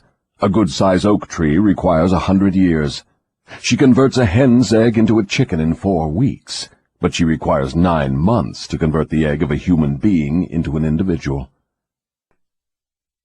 I now have a better understanding of the potentialities of adversity and failure. You may go ahead now with your description of the next of the 7 principles. What is your next principle? The next principle is environmental influence. Go ahead and describe the working principle of environmental influences as a determining factor in human destinies. Environment consists of all the mental, spiritual, and physical forces which affect and influence human beings. What connection, if any, is there between environmental influences and hypnotic rhythm? Hypnotic rhythm solidifies and makes permanent the thought habits of human beings. Thought habits are stimulated by environmental influences.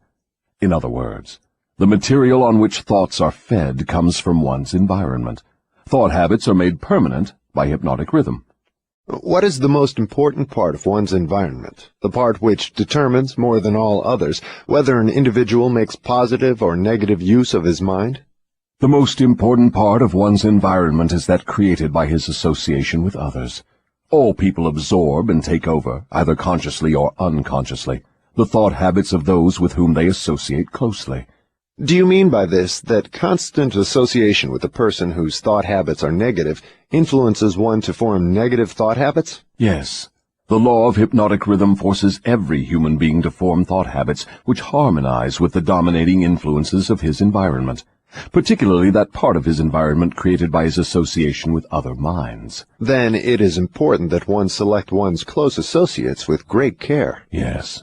One's intimate associates should be chosen with as much care as one chooses the food with which he feeds his body, with the object always of associating with people whose dominating thoughts are positive, friendly, and harmonious. Which class of associates has the greatest influence upon one? One's partner in marriage and in the home, and one's associates in his occupation. After that come close friends and acquaintances. Casual acquaintances and strangers have but little influence on one. Why does one's partner in marriage have so great an influence upon one's mind? Because the relationship of marriage brings people under the influence of spiritual forces of such weight that they become dominating forces of the mind. How may environmental influences be used to break the grip of hypnotic rhythm? All influences which establish thought habits are given permanency through the law of hypnotic rhythm. One may change the influences of his environment, so that the dominating influences are either positive or negative, and the law of hypnotic rhythm will make them permanent, unless they are changed through one's habits of thought. Stating this truth in another way, one may submit himself to any environmental influence desired, whether positive or negative, and the law of hypnotic rhythm will make the influence permanent when it assumes the magnitude of thought habit. Is that the way the law works? That is correct. Be careful of all forces which inspire thought. Those are the forces which constitute environment and determine the nature of one's earthly destiny. What class of people controls their environmental influences? The non-drifters. All who are victims of the habit of drifting forfeit their power to choose their own environment. They become the victims of every negative influence of their environment. Is there no way out for the drifter? Is there no method by which he may submit himself to the influence of a positive environment? Yes, there is a way out for drifters. They can stop drifting, take possession of their own minds, and choose an environment which inspires positive thought. This they may accomplish through definiteness of purpose. Is that all there is to the act of eliminating the habit of drifting? Is the habit only a state of mind? Drifting is nothing but a negative state of mind, a state of mind conspicuous by its emptiness of purpose. What effective procedure may one follow in establishing an environment most helpful in developing and maintaining positive thought habits? The most effective of all environments is that which may be created by a friendly alliance of a group of people who will obligate themselves to assist one another in achieving the object of some definite purpose. This sort of an alliance is known as a mastermind. Through its operation, one may associate himself with carefully chosen individuals, each of whom brings to the alliance some knowledge, experience, education, plan, or idea suited to his needs in carrying out the object of his definite purpose.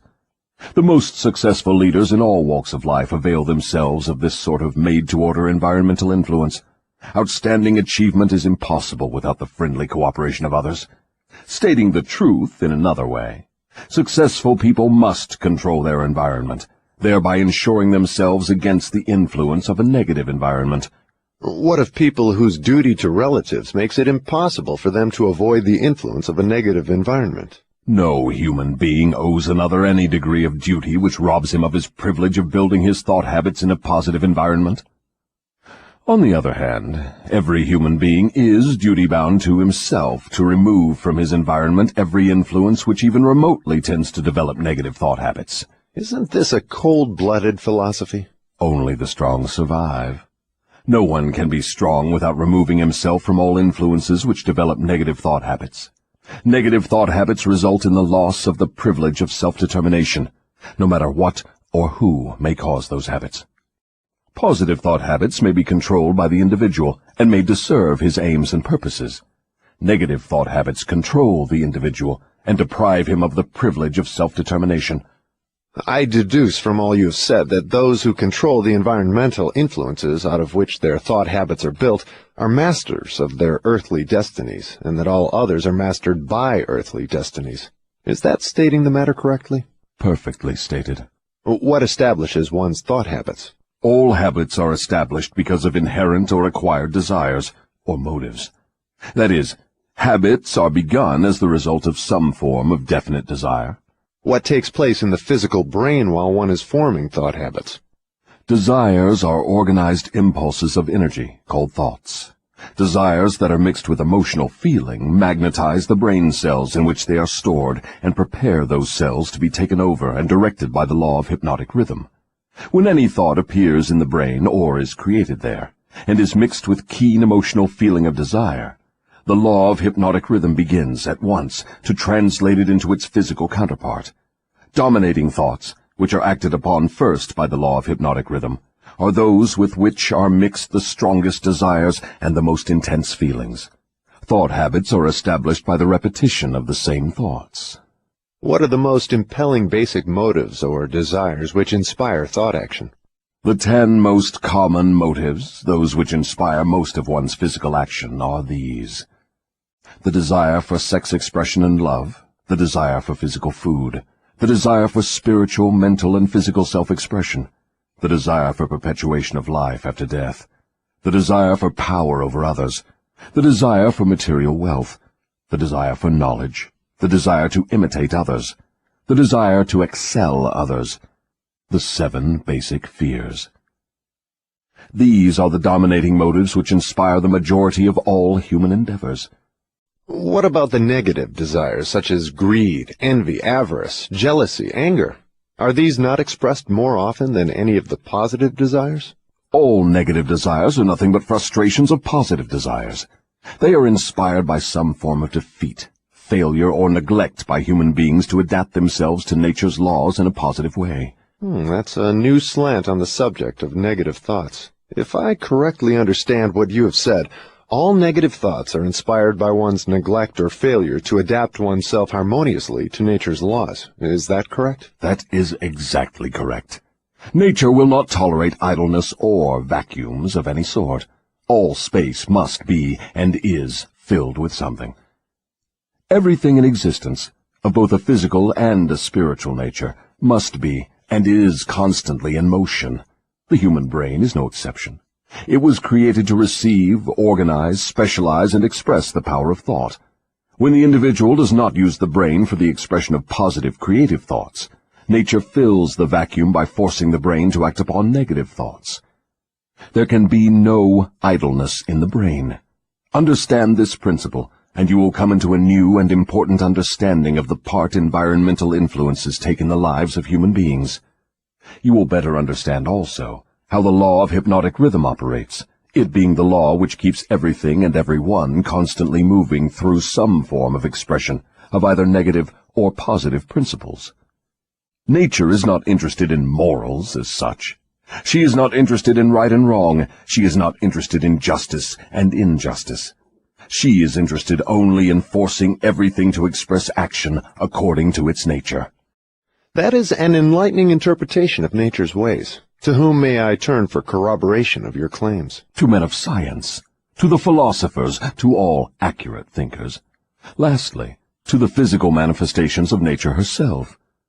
Nature has no such thing as dead matter. Every atom of matter is constantly in a state of motion. All energy is constantly in motion. There are no dead voids anywhere. Time and space are literally manifestations of motion of such swiftness that it cannot be measured by human beings. Alas, one is forced to the conclusion, from what you say, that the sources of dependable knowledge are shockingly limited. The developed sources of knowledge are limited. Every normal adult human brain is a potential gateway to all the knowledge there is throughout the universes. Every normal adult brain has within its mechanism the possibility of direct communication with infinite intelligence, wherein exists all the knowledge that is or can ever be. Your statement leads me to believe that human beings may become all they have attributed to what they call God. Is that what you mean? Through the law of evolution, the human brain is being perfected to communicate at will with infinite intelligence.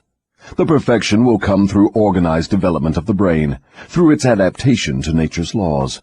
Time is the factor which will bring perfection. What causes cycles of recurring events such as epidemics of disease, business depressions, wars, and crime waves? All such epidemics in which great numbers of people are similarly affected are caused by the law of hypnotic rhythm, through which nature consolidates thoughts of a similar nature and causes those thoughts to be expressed through mass action.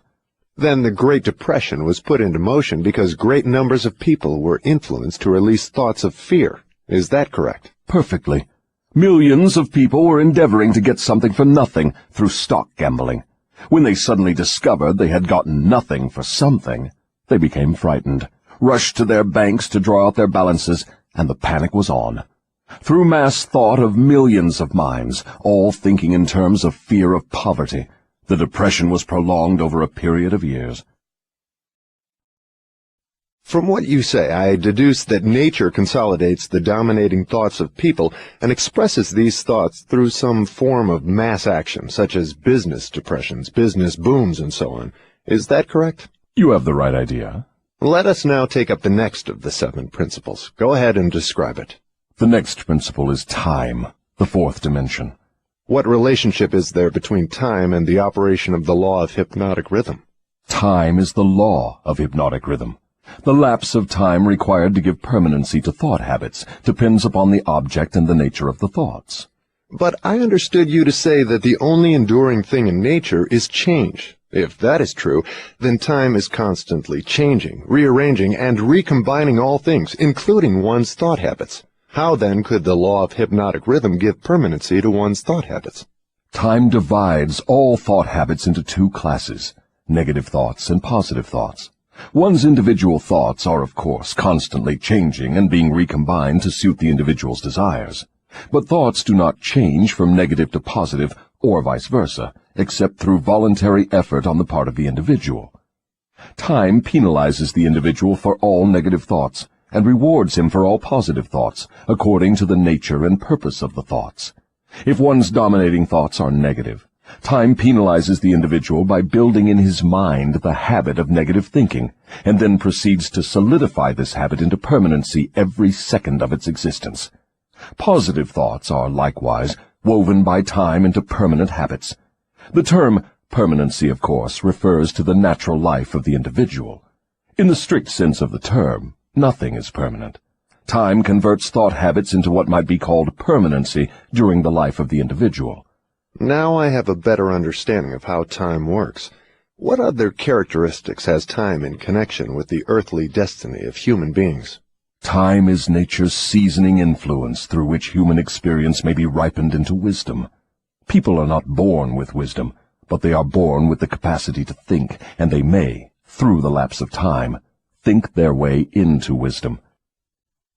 Do youths ever possess wisdom? Only in very elementary matters. Wisdom comes only through the lapse of time. It cannot be inherited, and it cannot be imparted from one person to another except through the lapse of time.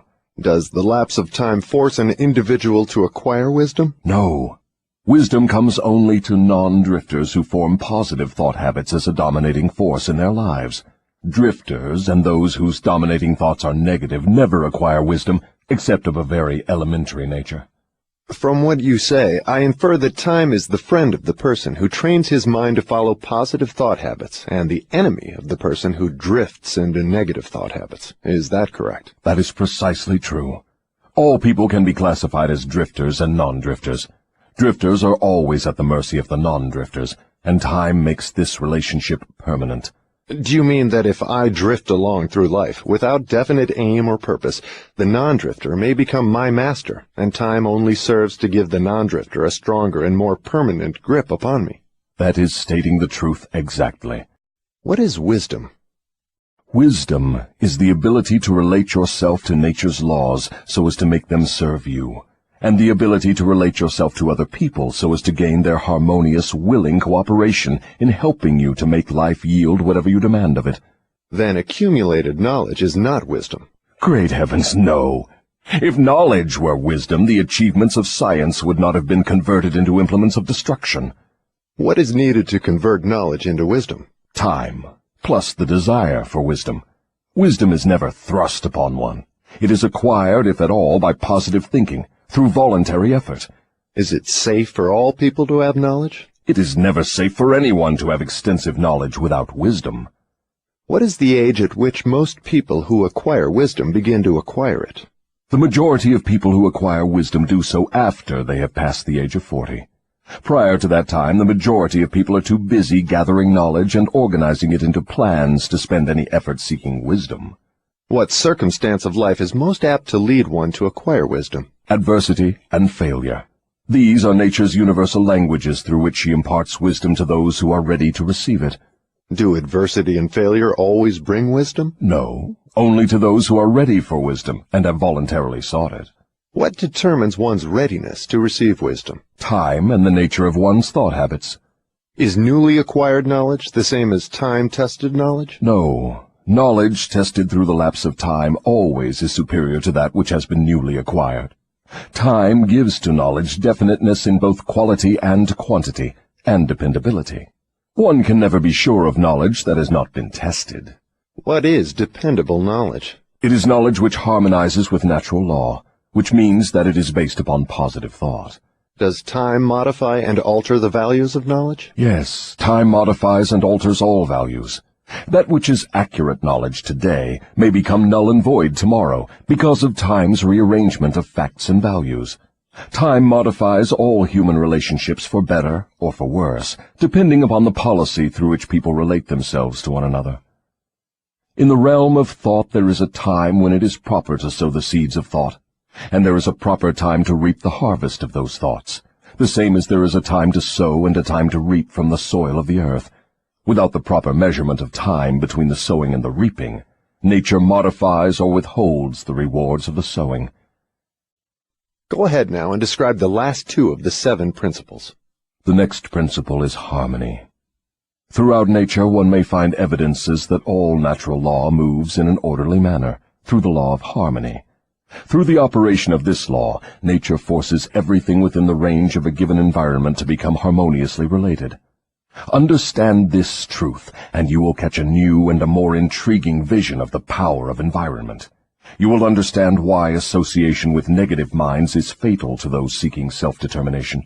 Do you mean that nature voluntarily forces human beings to harmonize with the influences of their environment? Yes, that is true. The law of hypnotic rhythm forces upon every living thing the dominating influences of the environment in which it exists. If nature forces human beings to take on the nature of the environment in which they live, what means of escape are available to people who find themselves in an environment of poverty and failure, but desire to escape? They must change their environment or remain poverty-stricken. Nature permits no one to escape the influences of his environment. However, nature, in her abundance of wisdom, has given to every normal human being the privilege of establishing his own mental, spiritual, and physical environment. But once he establishes it, he must become a part of it. This is the inexorable working of the law of harmony. In a business association, for example, who establishes the dominating influence that determines the rhythm of the environment? The individual or individuals who think and act with definiteness of purpose. Is it as simple as that? Yes. Definiteness of purpose is the starting point from which an individual may establish his own environment. I do not seem to follow your reasoning. The entire world is torn with warfare and business depressions and other forms of strife which represent about everything except harmony. Nature does not seem to be forcing people to harmonize with one another. How do you explain this inconsistency? There is no inconsistency. The dominating influences of the world are, as you say, negative. Very well, nature is forcing human beings to harmonize with the dominating influences of the world environment. Manifestations of harmony may be either positive or negative. For example, a group of men in prison may, and they generally do, think and act in a negative manner. But nature sees to it that the dominating influence of the prison is impressed upon every individual in it. A group of poverty-stricken people in a tenement house may fight among themselves and apparently resist all forms of harmony. But nature forces each of them to become a part of the dominating influence of the house in which they live. Harmony, in the sense it is here used, means that nature relates everything throughout the universe as to every other thing of a similar nature. Negative influences are forced into association with one another, no matter where they may be. Positive influences are just as definitely forced into association with one another. I'm beginning to see why successful business leaders are so careful in the choice of their business associates. Men who succeed in any calling usually establish their own environment by surrounding themselves with people who think and act in terms of success. Is that the idea? That is the idea exactly. Observe, with profit, that the one thing all successful men insist upon is harmony among their business associates. Another trait of successful people is that they move with definiteness of purpose and insist upon their associates doing the same. Understand these two truths, and you understand the major difference between a Henry Ford and a day laborer. Now, tell me about the last of the 7 principles. The last principle is caution. Next to the habit of drifting, the most dangerous human trait is the lack of caution. People drift into all sorts of hazardous circumstances because they do not exercise caution by planning the moves they make. The drifter always moves without exercising caution. He acts first and thinks later, if at all. He does not choose his friends. He drifts along and allows people to attach themselves to him on their own terms. He does not choose an occupation. He drifts through school and is glad to get the first job that will give him food and clothing. He invites people to cheat him at trade by neglecting to inform himself of the rules of trade. He invites illness by neglecting to inform himself of the rules of sound health. He invites poverty by neglecting to protect himself against the environmental influences of the poverty-stricken. He invites failure at every step he takes by neglecting to exercise the caution to observe what causes people to fail. He invites fear in all its forms by his lack of caution in examining the causes of fear.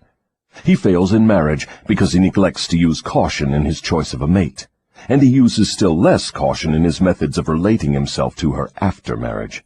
He loses his friends or converts them into enemies by his lack of caution in relating himself to them on the proper basis. Are all people lacking in caution? No, only those who have acquired the habit of drifting. The non-drifter always uses caution. He carefully thinks his plans through before he begins them. He makes allowances for the human frailties of his associates, and plans ahead to bridge them.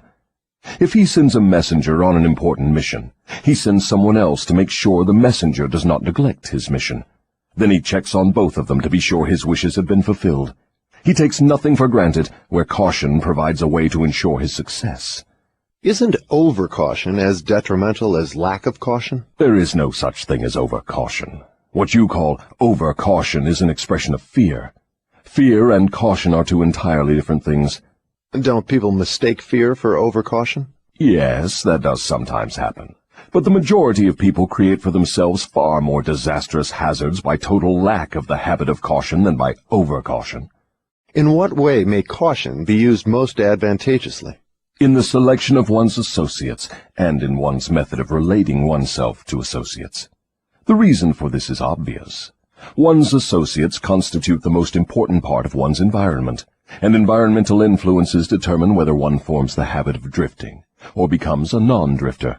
The person who exercises due caution in the choice of associates never allows himself to be closely associated with any person who does not bring to him, through the association, some definite mental, spiritual, or economic benefit. Isn't that method of choosing associates selfish? It is sensible, and leads to self-determination. It is the desire of every normal person to find material success and happiness. Nothing contributes more to one's success and happiness than carefully chosen associates.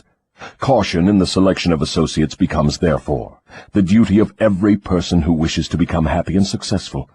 The drifter allows his closest associates to attach themselves to him on their own terms. The non-drifter carefully selects his associates and allows no one to become closely associated with him unless that person contributes some form of helpful influence or bestows some definite benefit. It never occurred to me that caution in the selection of friends had so definite a bearing on one's success or failure. Do all successful people exercise caution in the selection of all their associates, whether in business, social, or professional relationships? Without the exercise of caution in the choice of all associates, no one may be certain of success in any calling. On the other hand, lack of exercise of caution brings almost certain defeat in whatever one undertakes. Summary. 3 things connected with my interview with the devil interest me most. These 3 factors interest me because they have been the most important influences in my own life, a fact which any listener of my story can easily discern. The 3 important factors are the habit of drifting, the law of hypnotic rhythm through which all habits are made permanent, and the element of time. Here is a trio of forces which hold inviolate the destinies of all men. The 3 take on a new and more important meaning when they are grouped and studied as a combined force. It takes but little imagination and scarcely any understanding of natural laws for one to see that most of the difficulties in which people find themselves are of their own making. Moreover, difficulties seldom are the outgrowth of immediate circumstances. They are generally the climax of a series of circumstances which have been consolidated through the habit of drifting and with the aid of time. Samuel Insull did not lose his $4 billion industrial empire as the result of the Depression. He began losing it long before the Depression, when he became the victim of a group of women who flattered him into turning his talents from public utilities to grand opera. If ever a man in a high position in the financial world went down because of the power of drifting, hypnotic rhythm, and time, that man was Samuel Insull. I am writing from accurate knowledge of Mr. Insull and the cause of his troubles dating from the time that I served with him during the World War to the time of his ill-advised attempt to run away from himself. Henry Ford went through the same depression that swept Mr. Insull under, but Ford came out on top without a scratch. Do you want to know the reason? I'll tell you. Ford has the habit of not drifting on any subject. Time is Ford's friend, because he has formed the habit of using it in a positive, constructive manner, with the aid of thoughts of his own making, woven into plans of his own creation. Take any circumstance you wish, measure it with reference to its relationship to the habit of drifting, hypnotic rhythm, and time, and you may ascertain accurately the cause of all success and all failure. Franklin D. Roosevelt went into office with a bang during his first term. He had but one major purpose in mind, and that was very definite. It was to stop the stampede of fear and start people to thinking and talking in terms of business recovery instead of business depression. In carrying out that purpose, there was no drifting. The forces of the entire nation were consolidated and moved as one to help carry out the President's definite purpose. For the first time in the history of America, the newspapers of all political leanings, the churches of all denominations, the people of all races and colors, and the political organizations of all brands united themselves into one stupendous power for the sole purpose of helping the President restore faith and normal business relationships in the country. In a conference held between the President and a group of emergency advisors a few days after he went into office, I asked him what was his major problem. He replied, "It is not a question of majors and minors. We have but one problem, and that is to stop fear and supplant it with faith." Before the end of his first year in office, the President had stopped fear and supplanted it by faith, and the nation was slowly but surely on the way out of the jungle of depression. By the end of his first term, mark well the element of lapse of time, the President had so effectively consolidated the forces of American business and private life that he had an entire nation in back of him, ready, willing, and enthusiastically desirous of following his lead, no matter which way he went. These are facts well known to everyone who reads newspapers or listens to the radio. Then came another presidential election and the opportunity for the people to express their faith in their leader. They expressed it in a landslide without precedent in American politics, and the president went into office a second time with an almost unanimous electorate vote, with only 2 states meekly dissenting. Now observe how the wheel of life began to reverse itself and turn back in the other direction. The president changed his policy from definiteness of purpose to indefiniteness and drifting. His change of policy split the powerful labor group and turned more than half of it against him. It split the almost solid following he held in both houses of Congress, and more important than all this, it split the American people into pro- and anti-groups, with the result that about all the president had left of his original political assets was his $1,000,000 smile and his ready handshake, obviously not enough to enable him to regain the power he once wielded in American life. Here, then, we have an excellent example of a man who skyrocketed to great power through definiteness of purpose and belly flop to the starting point by his habit of drifting. In both his rise and his fall can be seen clearly the operation of the principles of drifting and non-drifting reaching a climax through the power of hypnotic rhythm and time. All my life, the devil had a dramatic story to tell of his dealings with me. He saw me drift in and out of scores of business opportunities for which many would have given a king's ransom. He saw me drifting in my policy of relating myself to others, particularly in my lack of caution in business dealings. The circumstance which saved me from fatal control of the law of hypnotic rhythm was the definiteness of purpose with which, at long last, I dedicated my entire life to the organization of a philosophy of individual achievement. I drifted at one time or another on all my minor whims and endeavors, but my drifting was offset by my major purpose, which was sufficient to restore my courage and start me once more in the quest of knowledge every time I was defeated in connection with my minor aims. I learned something of the hazardous nature of the habit of drifting while engaged in analyzing more than 25,000 people in connection with the organization of the law of success. These analyses showed that only 2 out of every 100 have a definite major aim in life. The other 98 were caught by the habit of drifting. It seems more than a coincidence that my analyses clearly corroborated the devil's claim that he controls 98 out of every 100 people because of their habit of drifting. Looking back over my own career, I can see clearly that I could have avoided the majority of the temporary defeats with which I met if I had been definitely following a plan for the attainment of my major purpose in life. From my experience in having analyzed the problems of more than 5,000 families, I know definitely that the majority of married people who get out of harmony with each other do so because of the accumulation of a great number of little circumstances in their married relationship, which could have been cleared up and disposed of as they arose if there had been a definite policy to do so. They do not live their married life with definiteness of purpose. So the story has gone, all back down the ages. The man with the most definite plan and purpose and the most power rides on to victory. The others scurry for cover and get crushed under the heels of those who are more determined. The answer is not hard to find. There is no use looking toward high heaven for it. For my part, I would prefer to seek the answer from the devil, for he would tell me quickly enough that victory goes to the people who know what they want and are determined to have it. They have mastered the habit of drifting. They have definite policies, definite plans, and definite objectives. Their opposition, which may outnumber them very greatly, has no chance against them, because the opposition has no plan, no purpose, no policy, except that of drifting along, hoping that something may turn up to help them. In those 3 brief sentences, you have the sum and the substance of the difference between success and failure, power and lack of it. We come now near to the end of our visit through this book. If we were to try to state in one brief sentence the most important part of that which I have tried to convey through the book, it would be something like this.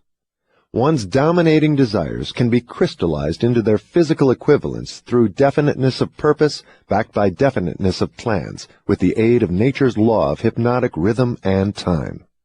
There you have the positive phase of the philosophy of individual achievement I've tried to describe through this book, brought down to an irreducible minimum of brevity and simplicity. If you expand the philosophy for the purpose of adapting it to the circumstances of life, you find that it is as broad as life itself, that it covers all human relationships, all human thoughts, aims, and desires. So here we are, at the end of the strangest of all the thousands of interviews I have had with the great and the near great, over a period of 50 years of labor in my search for the truths of life that lead to happiness and economic security. How strange indeed that after having had active cooperation from men such as Carnegie, Edison, and Ford, I should have been compelled, finally, to go to the devil for a working knowledge of the greatest of all the principles uncovered in my quest for truth.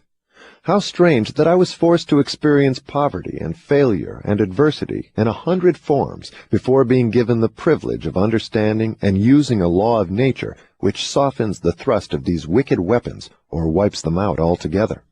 But the strangest of all this dramatic experience which life has provided me is the simplicity of the law through which, if I had understood it, I could have transmuted my desires into substantial form without having to undergo so many years of hardship and misery.